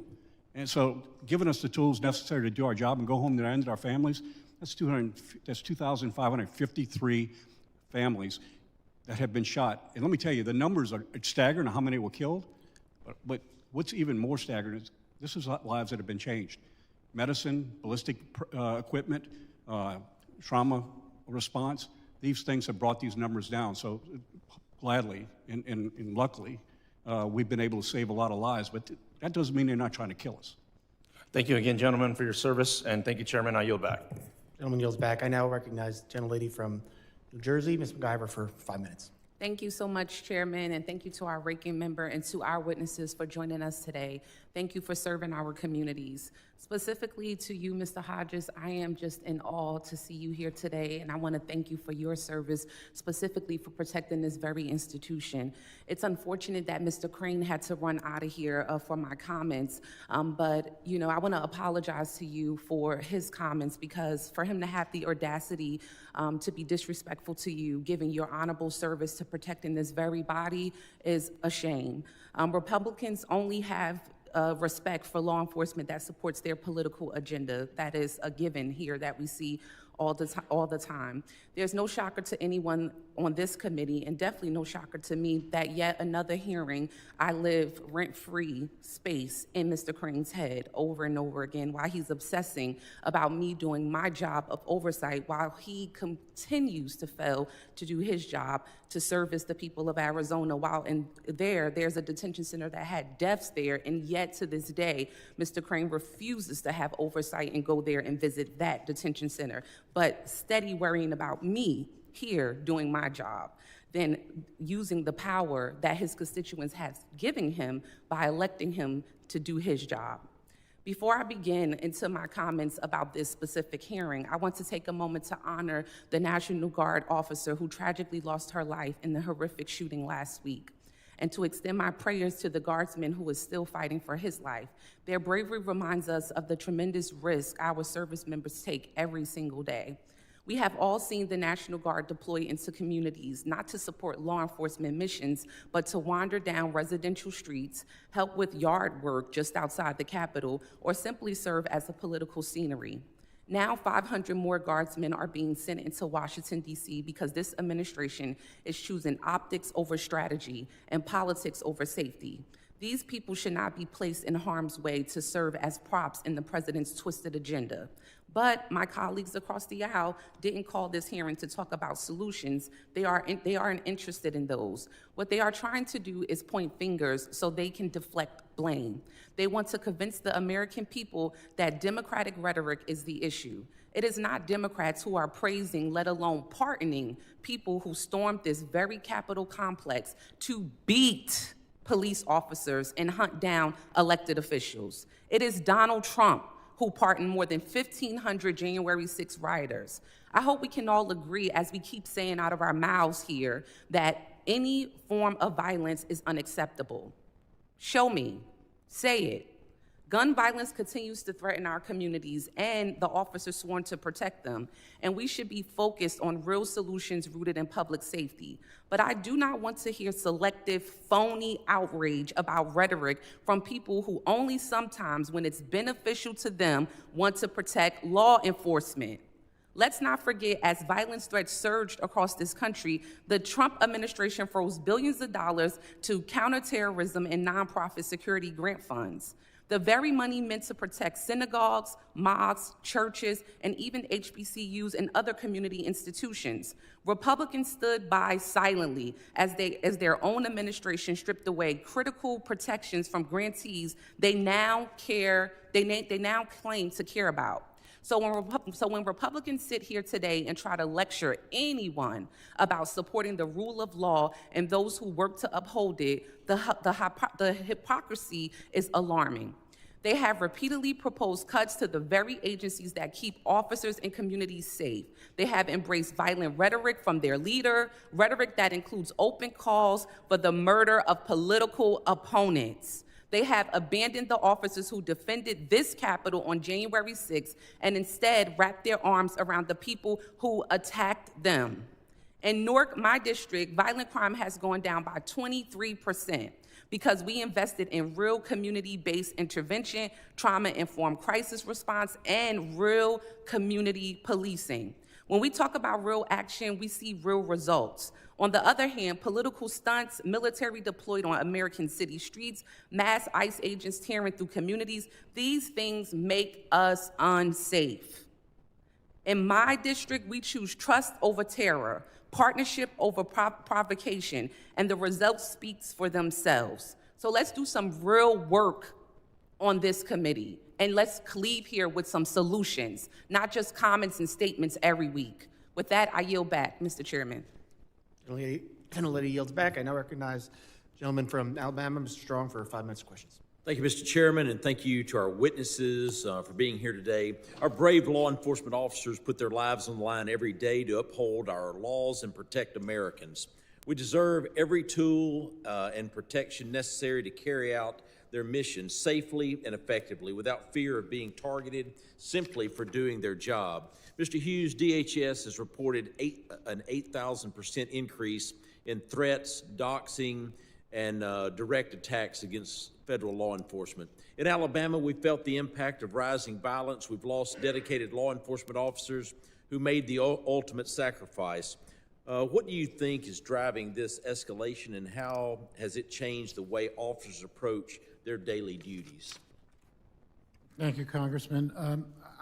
What is really alarming, I think, to a lot of us is the normalization of this anti-rhetoric.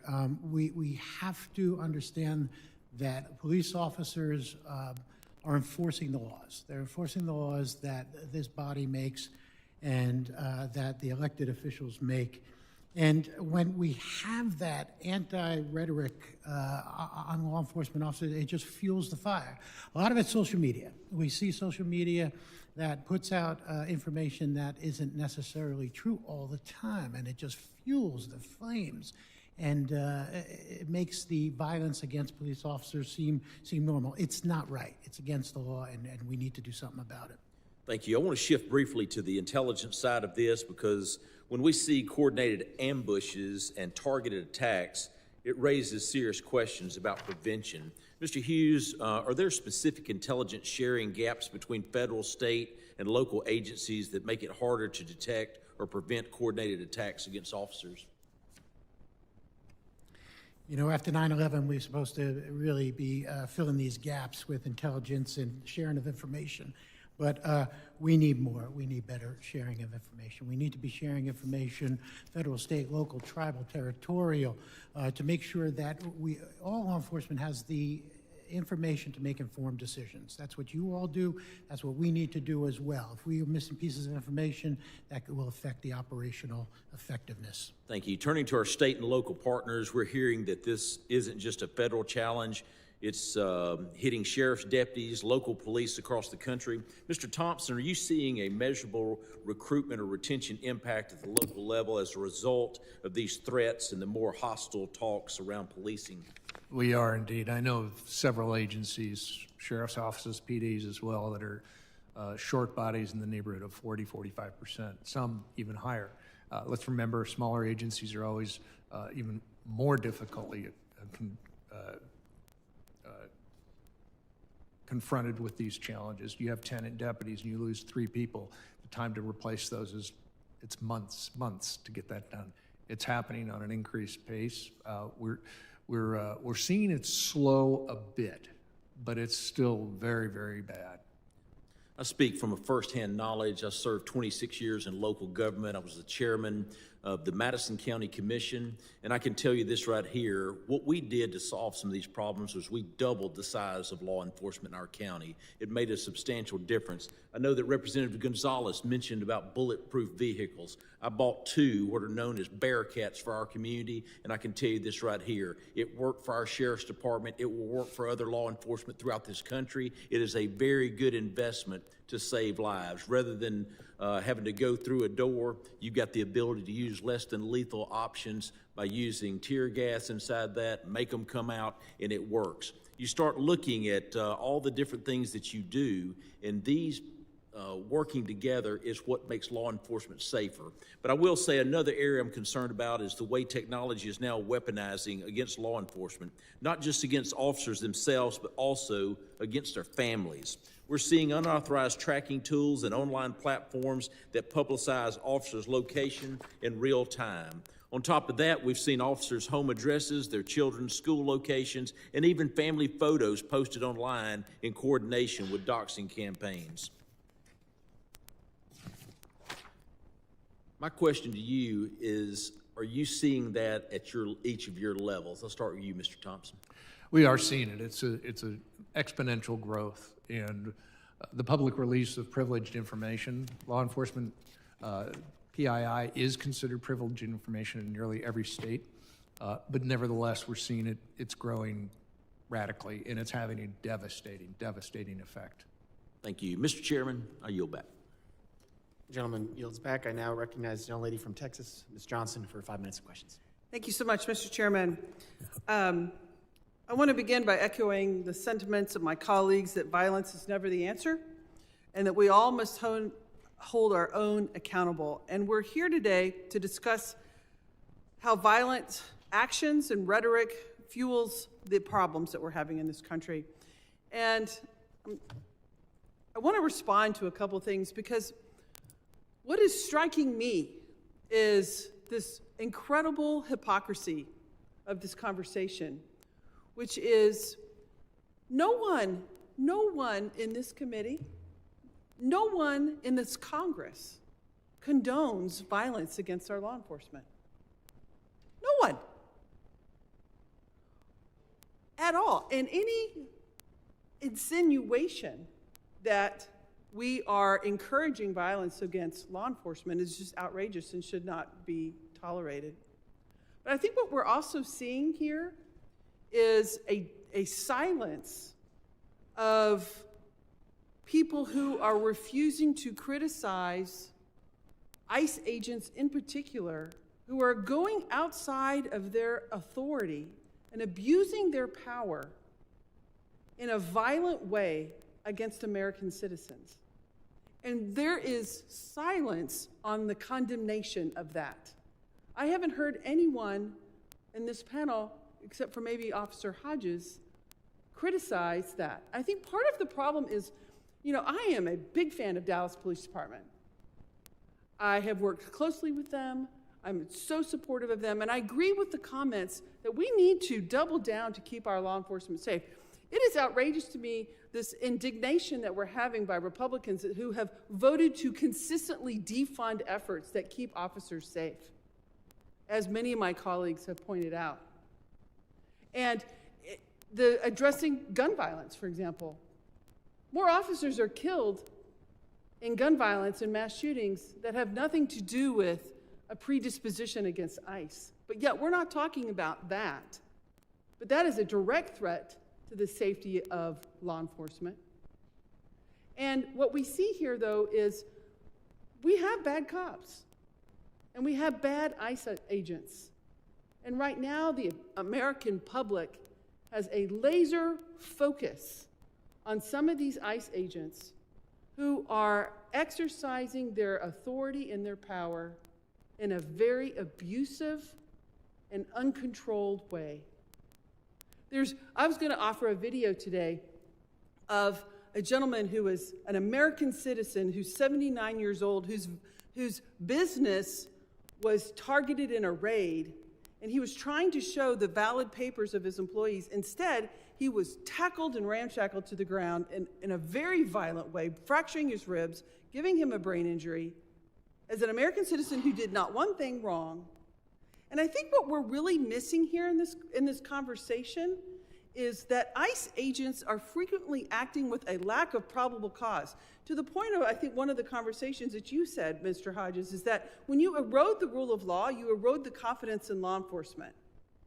And we've had a complete erosion of the enforcement of probable cause for law enforcement to engage in an arrest and to engage in an activity and an experience with a member of the public. And that is a problem. And we have to address that too. And what you're seeing is a public outcry and an outrage. And maybe Gestapo's not the right word, maybe Nazi's not the right word, but you have to acknowledge that there is a pulse of the American people right now that are scared and they're terrified because we have members of our law enforcement community who are there to protect, serve and protect, who are instead harassing and intimidating, and they're not being reined in by their own agency. And that has to be part of this discussion. And because until then, it's all of it. The violence is unacceptable. We should never tolerate doxing. We should never tolerate assault on any of our men and women who bravely serve. But at the same time, we can't also allow the rogueness of some of these members who have let this power go too far and abuse it. And that has to be part of this conversation. And unfortunately, I'm out of time, and I must yield back. Gentlelady yields back. I now recognize the gentlelady from South Carolina, Ms. Biggs, for 5 minutes of questions.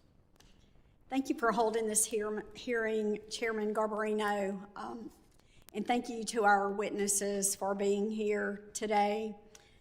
I'm deeply saddened by the attack that happened to the 2 National Guard members very near the White House last week. As someone who currently wears the uniform as a Guard member actively serving, it kind of hits close to home for me. My heart's with their families, and as a mother, I can't imagine what they're going through during this Christmas and holiday season. It's very sad. And also to the fellow service members, imagining what they're going through at the loss of a peer. However, what happened last week, it's only one incident in a growing pattern of attack on those that keep our streets safe throughout the nation. Many incidents are just lone actors, just individuals, but many are not. In June, NGOs handed out protest kits.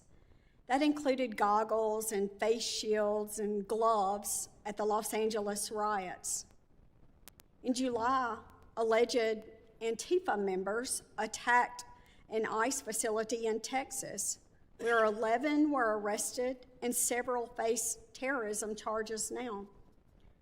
Activists created platforms like ICE List, ICE Block, and Stop ICE, allow anyone to track ICE activity as they enforce the law. Gangs like the Latin Kings have even placed hits and tiered bounties on ICE and CBP agents. These actions represent a growing ecosystem of threats against those that are hired to keep our country safe. With that in mind, I'd like to ask Mr. Hughes the first question. How do pockets of organized resistance from various groups raise national tensions and make it even more difficult to restore law and order? Thank you, Congresswoman. Peaceful protests are a pillar of our democracy, right? It's something that we need to be respectful of. It's when it goes outside the parameters of peaceful protest. And when we see that, it's very dangerous. It's very dangerous not only to the officers, but it's dangerous to society as a whole and our social fabric itself. Peaceful protests are good. When it resorts to violence, we lose our sense of who we are, and it hurts people. Thank you. What do you feel like as a member of Congress that can be done at the federal level to prevent this? What can the people in this room, on both sides, what can we do to help that? Again, I go back to enhancing the law. Look, law enforcement officers are there to enforce the law, the laws of what you all enact. And if you can look at ways to enhance 18 U.S.C. 111, 912, and look at other bills that are there or come up with other bipartisan bills to protect the officers and even protests, right? Then I think we would be better off as a society. Thank you. My second question is, how do activists and NGOs provide cover, legitimacy, and support for the violent attacks of terrorist groups like Antifa and gangs like the Latin Kings? And does this encourage escalation in tactics and violence? And I'll open that up to anyone to answer. You know, it's a reality. It is happening. The NGOs that were funded in the prior administration, not to be partisan about this, did some things that were dangerous, to put it lightly. We have to admit that there's a divide. There's a divide. There are some that are saying no one should be exempt from any law enforcement actions relative to immigration, for example. And there's some on the other side that say everybody should be. But my point in this is that we cannot look to non-governmental organizations to put thumbs on the scales when given taxpayer monies, and that's happened, and it's got to stop. Thank you very much. And with that, I yield back. Gentlelady yields back. I now recognize the gentleman from Puerto Rico, Mr. Hernandez, for 5 minutes of questions. Thank you, Mr. Chairman. I find the lack of bipartisanship on this issue deeply concerning because I think it's completely possible and logical to be able to hold two ideas at the same time. That most protests are peaceful and that most law enforcement officers are law-abiding, patriotic American citizens out to do their job and fulfill their duty. And they have my unequivocal support. I come from Puerto Rico. Puerto Rico is a high-crime jurisdiction. We've had many law enforcement officers fall in the line of duty for reasons completely unrelated to politics. And every time it happens, the whole island unites behind them in full support, in full solidarity, in absolute sympathy with their families as victims of crime. Now, I believe in holding people accountable. I think that's an essence of law enforcement. It's what prevents crime from becoming worse. And so when officers fall in the line of duty, I think it's crucial that we hold the people who committed those crimes accountable. When officers are assaulted in the line of duty, I think it's critical that we hold those people who committed those crimes accountable. But accountability is a two-way street. And so I am worried that in our defense of law enforcement, we are letting the few, the very few, the incredibly few, and I want to emphasize that point, that fail, go without any sort of accountability. So for example, like when ICE picked up Aracelis in Cabo Rojo, someone who was legally in Puerto Rico, and took her all the way to Texas without being able to contact her lawyer, ICE should be held accountable. When ICE agents shoved a pregnant woman and she fell down during a raid, putting her unborn child at risk, those ICE agents should be held accountable. When far-right activists attacked Capitol police officers on January 6th, they should be held accountable, and pardoning them is not holding them accountable. I regret generalizations, and I think calls to defund the police and categorical statements towards police officers and law enforcement agencies tend to do more harm than good. But we cannot ignore the necessity and the importance of accountability. And speaking of accountability, you know, this administration has illegally frozen and canceled key public safety grants. And in my district, one of those affected entities is Taller Salud, an entity dedicated solely to community-based violence intervention that collaborates with law enforcement to strengthen public safety. And Taller Salud, which works to reduce violent crime, support victims, and strengthen coordination with law enforcement, faced a $2 million cut in their community violence intervention program grant this year. And without this funding, the ability of local partners to prevent violence, to support survivors, and to serve high-risk populations, especially women and children, has been severely undermined. So in July, I sent a letter urging the DOJ to reinstate this funding. But although DOJ has not responded, I will continue pushing for answers and for the restoration of this essential funding. So my questions are pretty straightforward, and I hope they can find some cross or bipartisan support to all witnesses, to all of you here. How will reducing the grants and money awarded to state and local law enforcement officers hurt their efforts to keep our communities safe? Start with Mr. Hughes.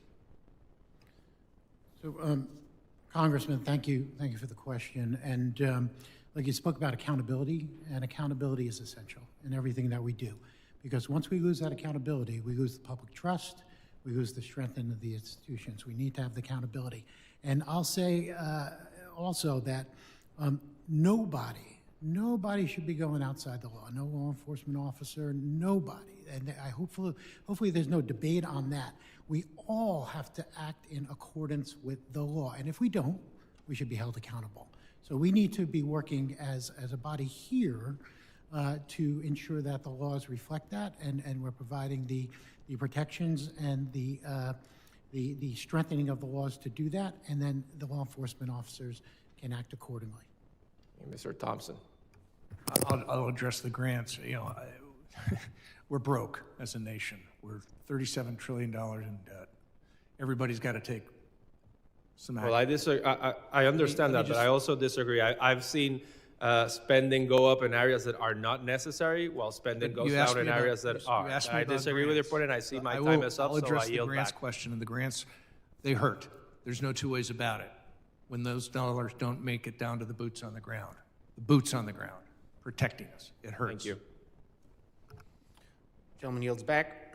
I now recognize the gentleman from Pennsylvania, Mr. McKenzie, for 5 minutes of questions. Thank you, Mr. Chairman, and thank you to all of you that are here representing law enforcement across the country. We appreciate your bravery and dedication to our communities that you exhibit every single day to keep our communities and our country safe. So can't thank you enough for everything that you and those that you represent do. I have two different categories of questions. First, I'd like to talk about immigration law and enforcing immigration law in our communities, and then secondly, would like to talk about the horrific actions against our law enforcement officers that we've seen in rising numbers recently. So in the first category of enforcing immigration law, I'd like to go to Mr. Hughes. Millions of illegal aliens have entered our country for numbers of years during the Biden-Harris administration, many of whom disappeared into communities with no monitoring or accountability across our country. And so my question is, what potential threats do they continue to pose to American communities if these individuals are not caught and investigated? And what should we be doing to continue to round up those violent illegal immigrants who are in our local communities? Thank you, Congressman. And I think it's important. We always have to be looking at the violent criminals and those who pose a threat to our communities. And we need to be looking at the support to do that. The support from this body and the support of the administration and support of others to be able to fight violent crime and to ensure that we're enforcing the laws that are on the books. It's the officers that are on the ground who are enforcing the law. They're not making the law. If the law needs to be changed, that's Congress's job. We need to make sure that we're enforcing and bringing violent criminals to justice. With the increase in funding that this body, Congress, has approved recently for those efforts, do you feel that you have adequate resources to go out and do the job that you need to do? That's yet to be determined. The resources are given, it's being utilized, and it's hard for me to comment on that. I'm not I'm not an active law enforcement officer, but that's soon to come. We could always use more resources. Understood, and certainly agree with that. That's why I continue to support increased funding both here in Congress and for our local law enforcement back home, and understand that need and want to continue to work to provide appropriate funding to make sure that we keep our communities safe. Next, Mr. Yost with the Fraternal Order of Police. First, I'd like to commend your organization. We have a terrific Pennsylvania FOP, led by Joseph Regan, local chapters that are fantastic in all of our local communities. They do great work in representing their membership and also law enforcement in our communities. And so want to commend you and make sure that we get that on the record as well. We have seen this increased rhetoric, this anti-police rhetoric. There was the defund the police movement. Thankfully, I think even those that espouse those beliefs have come to recognize that was maybe the dumbest political thing that they could have ever said. So they have backed off of that, and they have started to change their tune. They've come around and woken up to the realization that we need law enforcement in our local communities. But that rhetoric has damaged our law enforcement capabilities. When I talk to our local law enforcement, they say that they are challenged to find people that want to fill these jobs. Recruitment is down, retention is down. Talk to me about what you're seeing and experiencing in recruiting new members, retaining those people, and how you're addressing those issues. Councilor, thank you for the question, and you are correct. We do have a very strong membership in Pennsylvania. We actually got our birth there 110 years ago, so that's where the Fraternal Order of Police was started. So it is very near and dear to me. You know, you bring up a very good point. You know, we went through this period where we had discussions about defunding police. We needed to take power away and take resources away from law enforcement officers, somehow thinking it was going to make better communities. And you're right, we have moved past that. I think most recognize that if you want to have an impact on law enforcement, you ask a law enforcement officer because they do it every single day.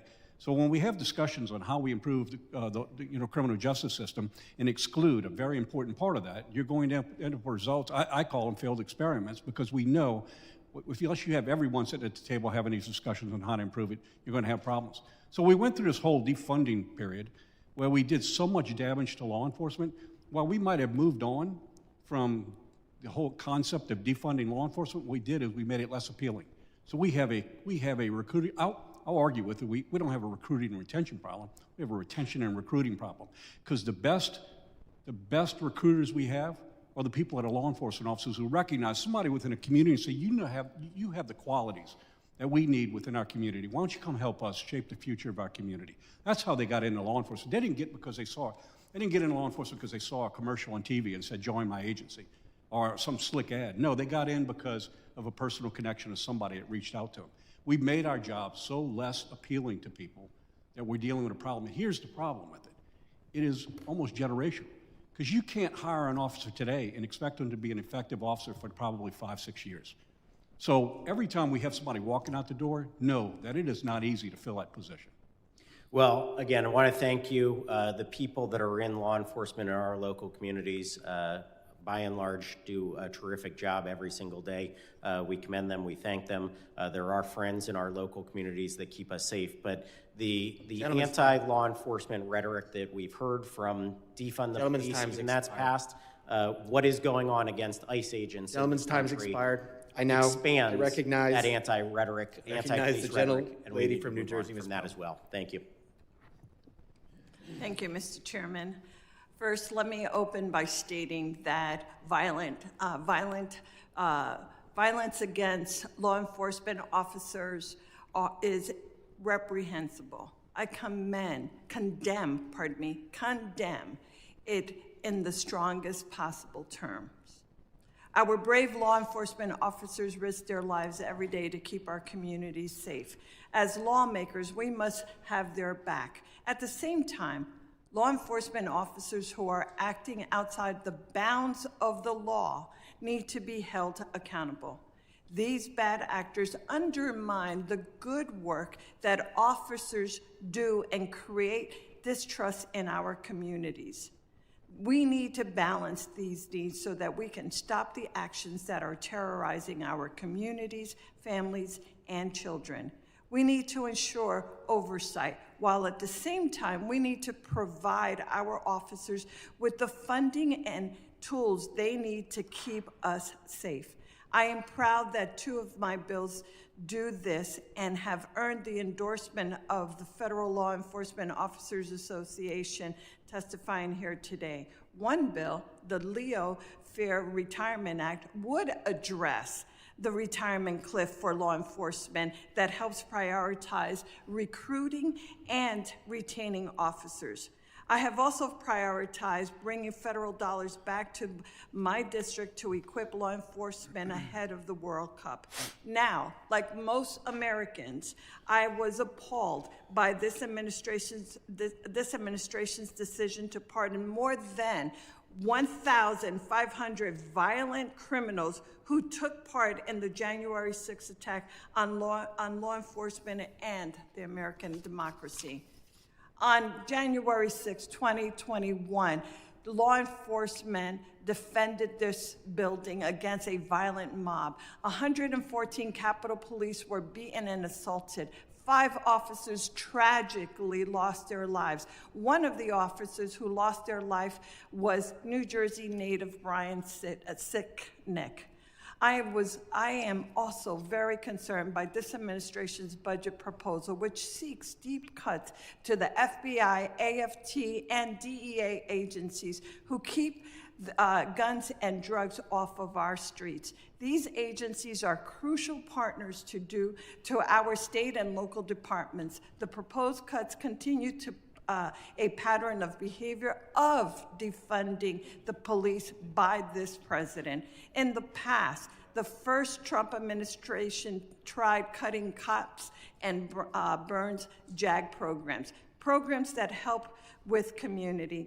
In FY 2018, the administration budget sought an 11% to cut Burns JAG. The next year, it proposed completely eliminating the cops' office and cut the cops program by over 50%. Then in 2020, it again tried to erase the cops office. I strongly oppose efforts to dismantle these key programs that keep police officers and the public safe. Let me just begin by asking Mr. Hughes, many of the guns that are used to shoot officers as well as community members were illegally possessed.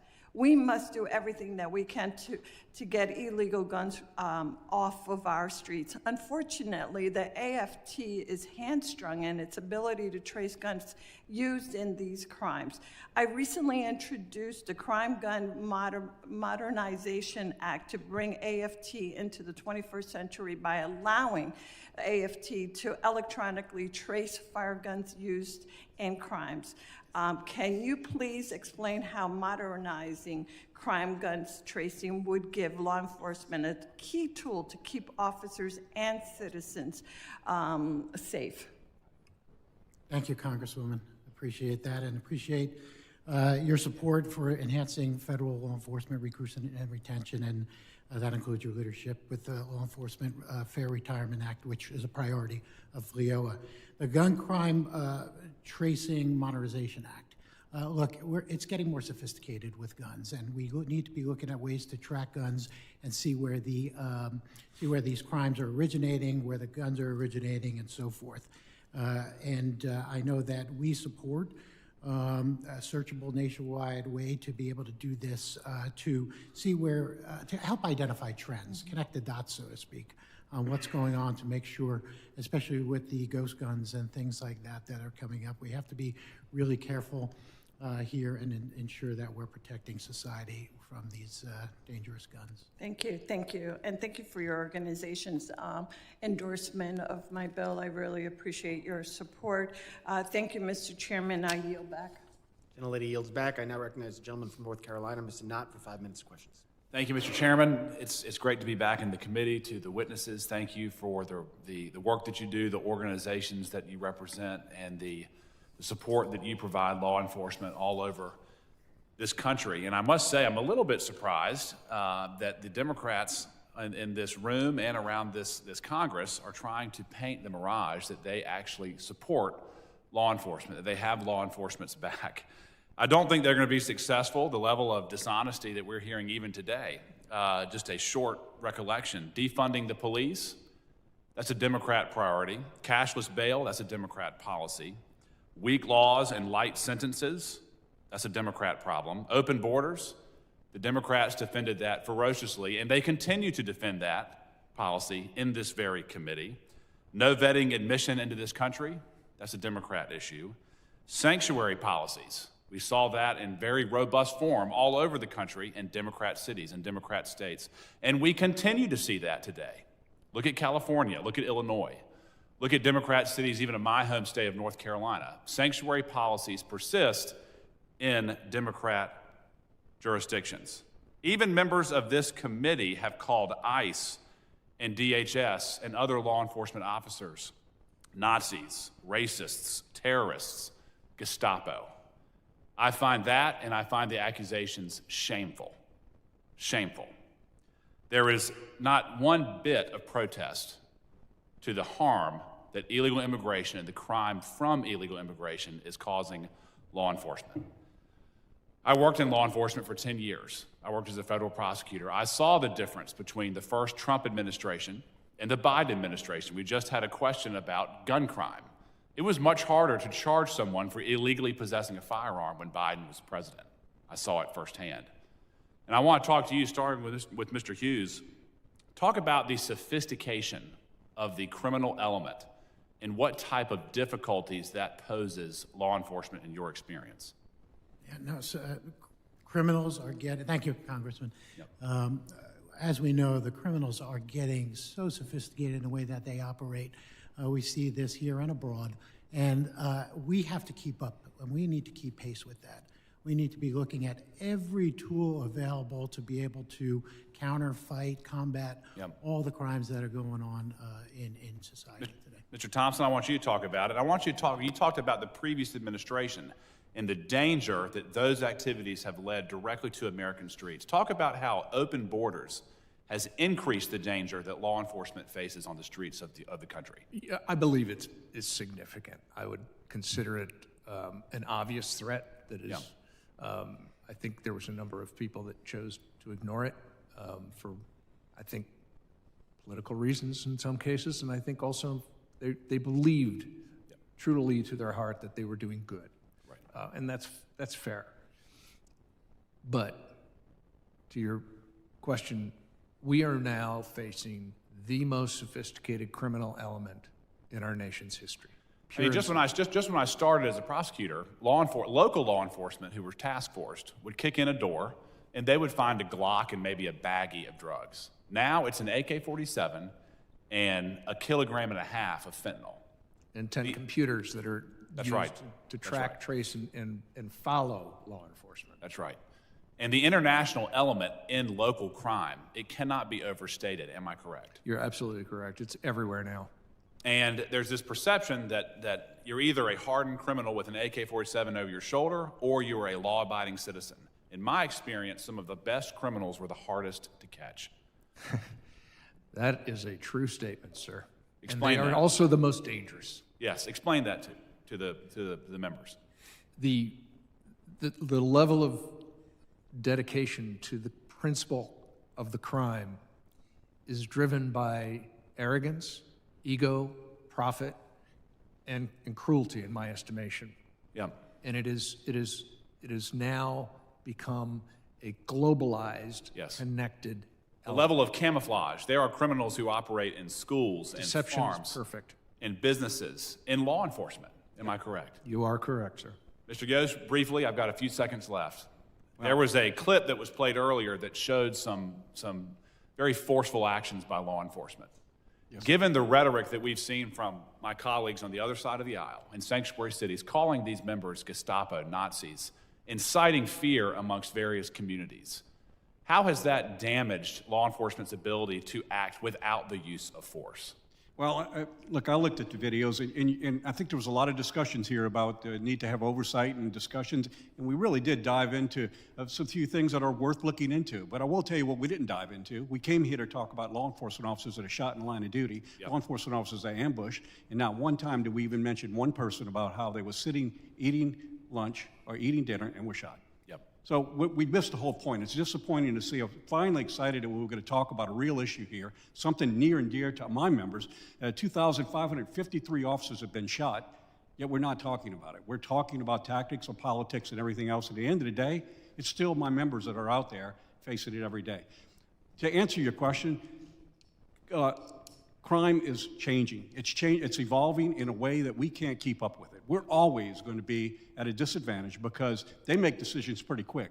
It takes Congress and it takes our state houses and our city councils to make decisions.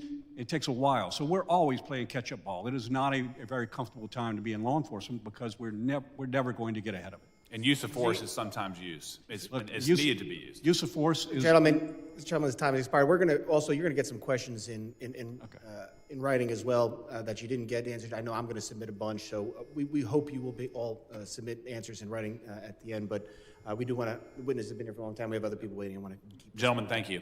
Thank you. Gentleman yields. I now recognize a gentleman from Virginia, Mr. Walkinshaw, for 5 minutes of questions. Thank you, Chairman Garbarino and Ranking Member Thompson. It's a great honor to be a member of this committee, and I look forward to working with all of you.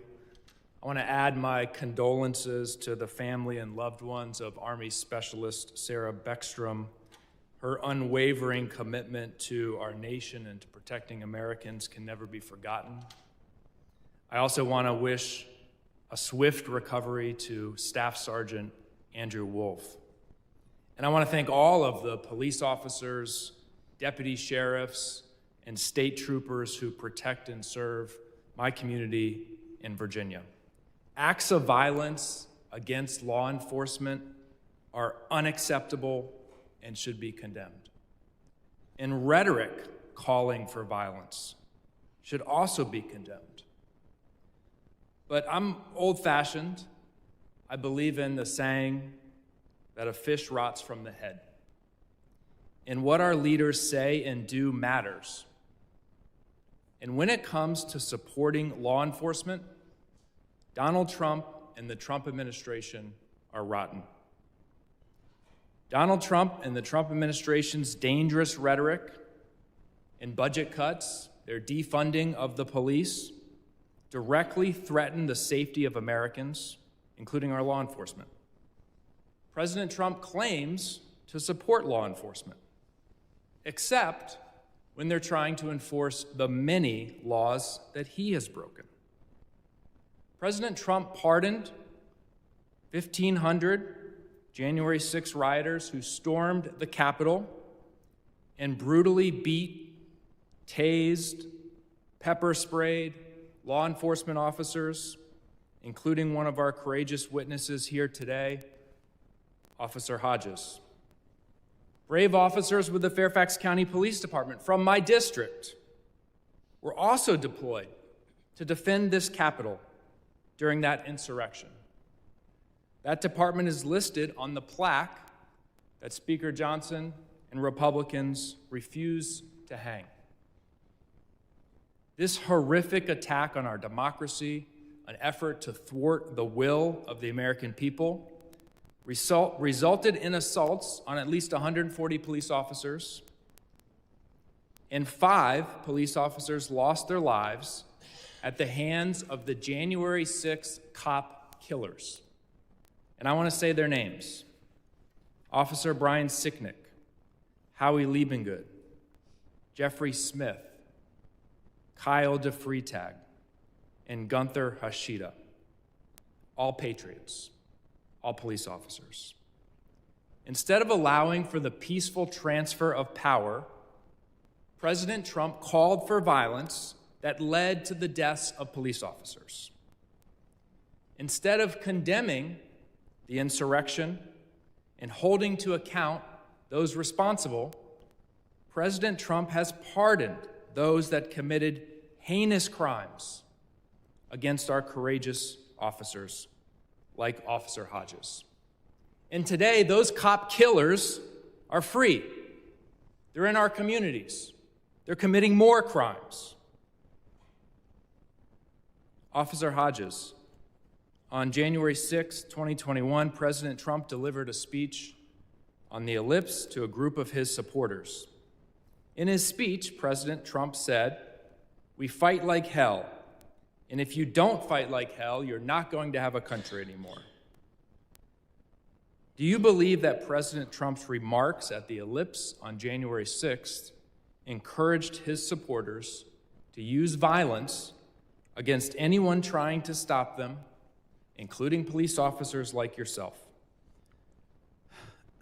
Yes, in short.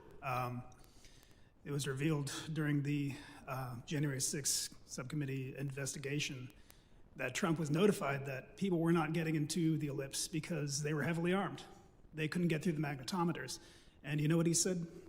He said, take the magnetometers down, let them in. They're not here to hurt me. So he knew they were heavily armed. He knew they were here to hurt someone. And what did he do with that knowledge? He told them to fight, fight, fight, and he sent them here to the Capitol.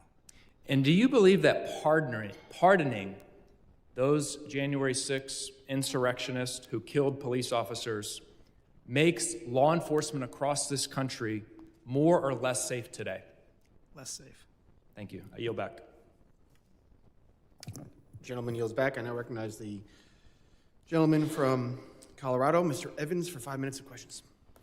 Thank you, Mr. Chair, of course, to the ranking member and, of course, to all of our witnesses for taking the time to come to this important hearing that's particularly meaningful to me because I was a cop for 10 years in the Denver metro area, the only Latino in the Colorado delegation right now.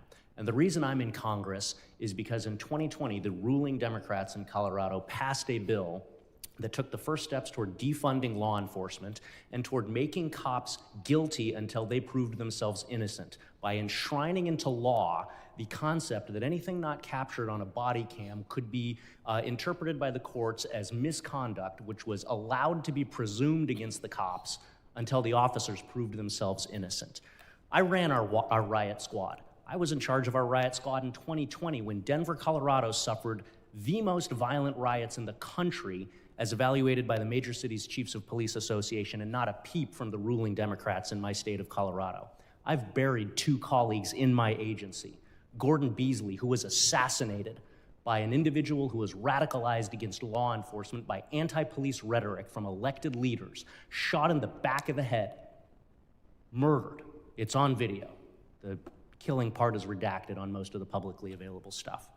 I buried Gordon Beasley, a school resource officer, whose motto was find the good in everything. I buried Dylan Vakoff, one of my friends who was in my riot squad at my agency, gunned down responding to a family disturbance call, Air Force veteran. I watched my cops suffer these. I buried countless others when I was on the honor guard. And in terms of refusing to condemn physical or political violence, I will remind everyone of 2 votes that happened earlier this year where every single member of the United States House of Representatives voted to condemn the murder of a Democrat leader in Minnesota, but 118 of my colleagues on the other side of the aisle could not vote to condemn the murder of Charlie Kirk. When cops are handcuffed, when political rhetoric incites violence, it's the cops who suffer. And not only is it the cops who suffer, it's the low income and the minority communities that suffer. In Colorado, $27 billion of lost economic productivity as a result of crime. That doesn't impact the wealthy people, that impacts low income and minority communities. My district is 40% Hispanic. You know who suffers when we don't have law enforcement to keep our communities safe? It's my low income and my minority communities. I have a bunch of skilled tradesmen in my district, plumbers, electricians, pipe fitters, welders. Colorado has led the nation more years than not the last 5 years in auto theft. You know what happens when one of my Hispanic trade workers gets their vehicle stolen? Not only are they out of vehicle, they've lost their job because they can't show up to the job site tomorrow to do the work. The general contractor is not going to wait for them. I've seen this happen because I've taken those reports. We just had the 6th largest fentanyl seizure in U.S. history in Colorado. 12 kilograms of fentanyl, 1.7 million illicit pills, enough to kill 6.8 million people, every man, woman, and child in Colorado. And it is because of the defund the police and sanctuary city style politics that I personally experienced as a law enforcement officer in Colorado. It's why I'm in Congress today. And lest we forget, every 15 days under the previous administration, more Americans died as a result of drug overdoses like fentanyl than were killed in the entire September 11th terrorist attacks. And that's personal to me too, because I am a combat veteran of the global war on terror. I deployed to protect this country, and to turn around and to see these cartels and these criminals and these peddlers of poison being able to run willy-nilly free in our communities because of defund the police rhetoric and because of sanctuary city and state policies is absolutely onerous to me, and it's onerous to my communities. It's onerous to the people that I have sworn oaths to uphold, to protect and defend as I uphold the Constitution. We know the impacts on law enforcement officers that all of this has. Cops experienced their first heart attack at the age of 46. The average American experiences their first heart attack at the age of 65. Cops experience the physical, mental, moral, and emotional injuries of this job, and all of those things are made worse as a result of anti-law enforcement rhetoric. I got 44 seconds left. Mr. Yos with the FOP. I was a dues-paying member of the Fraternal Order of Police for 10 years, the rank and file, the union that represents rank and file law enforcement officers. Can you speak to the physical, mental, and moral injuries that cops suffer when law enforcement is villainized in the media and by elected leaders? 26 seconds. You know, I had somebody make a comment to me. I wish I'd thought of this, but I had somebody make a comment to me once before. It said it's difficult to defend humanity without losing a little of your own. If you're not grounded, if you don't have the resources necessary to keep you grounded, then it's going to impact. And we see it. We see it happening all across this country where law enforcement officers have to deal with things that most people would like to think don't exist and somehow think that they can sniff their badge and it doesn't affect them. We're human beings. We're just average people asked to do occasionally some extraordinary things, and it has its toll on law enforcement. There's no question. So when you compound all of this together, it makes our job more and more difficult. And so you can see we lose more officers. We talk about how many officers we lost. That's why we're here. We lose more officers every year by their own hands than we do to police action. And that's the reality of it. That's where we live, and we need to recognize that we're damaging people. When we damage someone in the protection of communities, we have a moral and fiduciary responsibility to fix them. I could go all day, but we're out of time. Yield back. Thank you. Gentleman yields back. I now recognize the gentleman from Texas, Mr. Green. 5 minutes of questions. Thank you, Mr. Chairman. I thank the ranking member, thank the witnesses for appearing. I am the nephew of a deputy sheriff. I understand the haunting words in the line of duty. I've been to the ceremonies. I've cried. I appreciate law enforcement. I appreciate it to the extent that I think that a president who defunds the police ought to be sanctioned. I don't draw the line such that we exclude some people and include others. Let's not defund the police. I don't want to do that. But I do think that you ought to have the courage to say to the president, you, sir, are defunding the police when you take away hundreds of millions in grants, in programs. You got to have the courage to speak truth, not only about the people out in the street, but also the President of the United States of America, who has a greater voice than all of them combined. The ink was placed on the page on January 20th, before the president had his hands down from being sworn in by the Chief Justice of the Supreme Court. Before he had his hands down, he had his pen, and he signed a pardon. January 20th, barely in office. When are you going to condemn that? That has an impact on society. This is a reckless, ruthless, lawless president. You don't have the courage to say that. You glorify him. This is the president who stood in the chambers of the United States House of Representatives, or actually it's the Capitol building, and called Democrats lunatics. No reprimand, no sanctions against the president. Lunatics. This is the president who just yesterday, this is an NBC News story, Trump calls Ilhan Omar garbage, says Somalis should go back to where they came from. Yes, you are right, Mr. Thompson. You said it starts at the top. This is the top. This is where it starts. The President of the United States of America, with his vituperative, incendiary commentary, is as much a part of the problem as anybody else. But you don't have the courage to say that. I say to you, cop killers ought to go to jail. I have no reason to want to see cop killers walk the street. People who shoot National Guard persons walk the street. They ought to be punished to the fullest extent that the law allows. But that doesn't mean that I'm going to excuse the President of the United States of America for what he's doing. He is a culprit in this whole scenario that ought to be called to answer for his transgressions. And now, Mr. Hodges, I was in my office when I heard your testimony. I have 2 hearings that are going on at the same time. Mr. Thompson has reminded me that I can't be in 2 places at once. And I appreciate him telling me because he's eminently correct, and I want the world to know that I try my best. But I was in my office, and I heard your commentary. Sir, you have the kind of courage that is absent from many people who have a voice and should speak up. And for your courage, sir, for what you have done, I will have a flag flown over the Capitol of the United States of America to honor you. I think every NAACP branch in the country should do something to honor you. I think all people of goodwill should do something to honor you.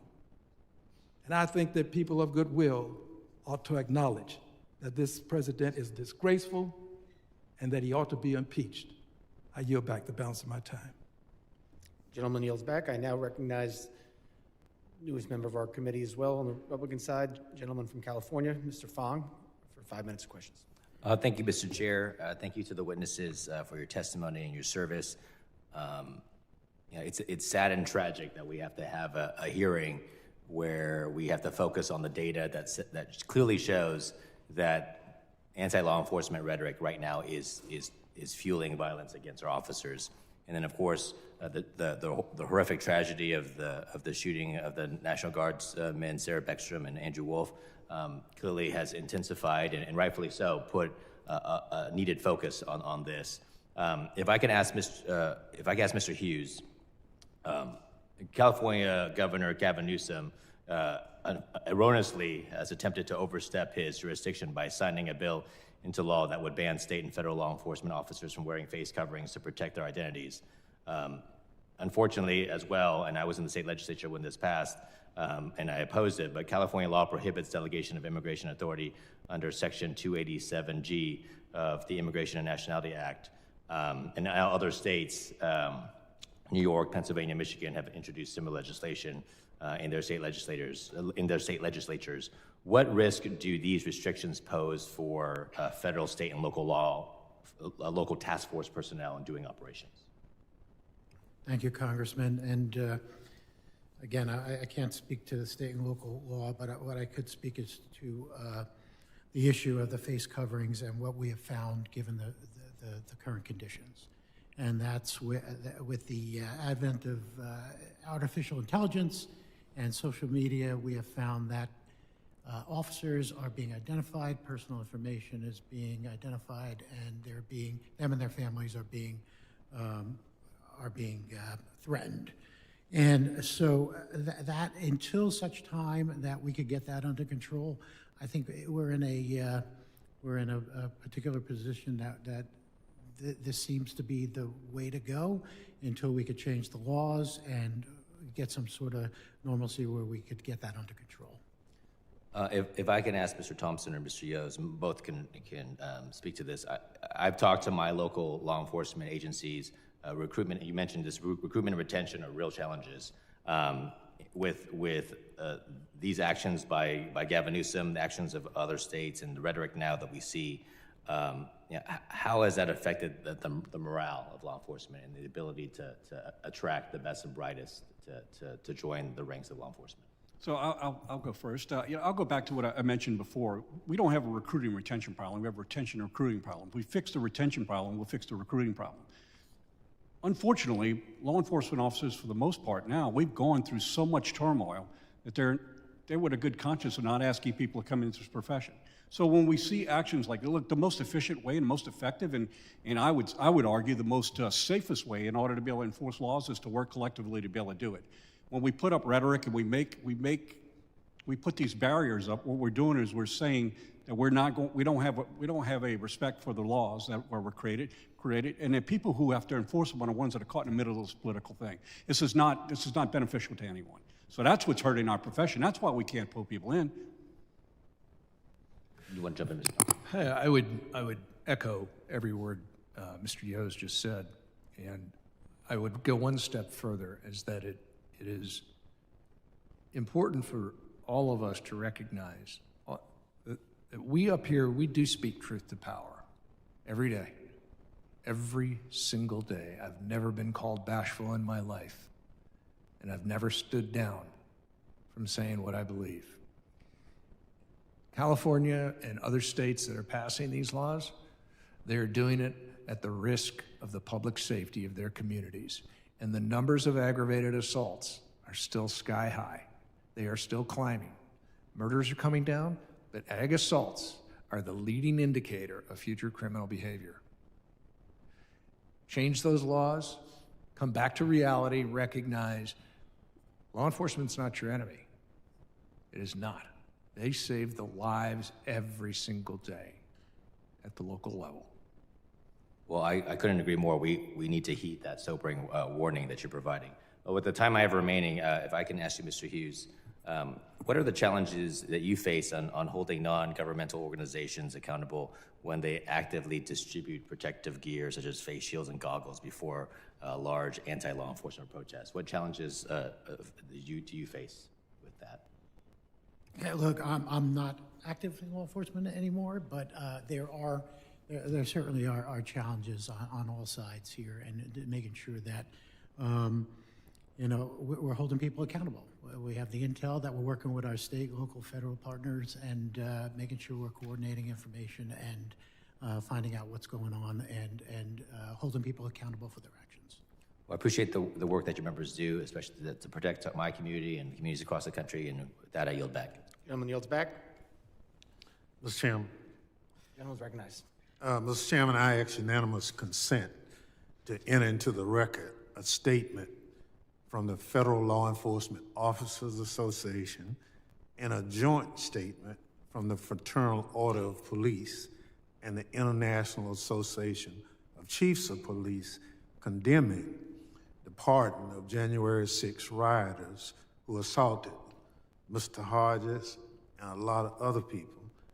And I had really wanted one of our witnesses to say that, but because they didn't, I want to enter it into the record. Without objection. Members of this committee may have some additional questions for the witnesses, and I want to thank you all four of you, for being here and for your service, and for answering the questions. You've been here for quite a while without taking a break. And if we have additional questions, which I know we will, we would ask the witnesses to respond to these in writing. Pursuant to Committee Rule 70, and the hearing record will be open for 10 days. And I just also want to recognize the 2 Capitol Police officers who've been in the back. Thank them for their service, keeping us safe here every day. Thank you for being here. And without objection, this committee stands adjourned.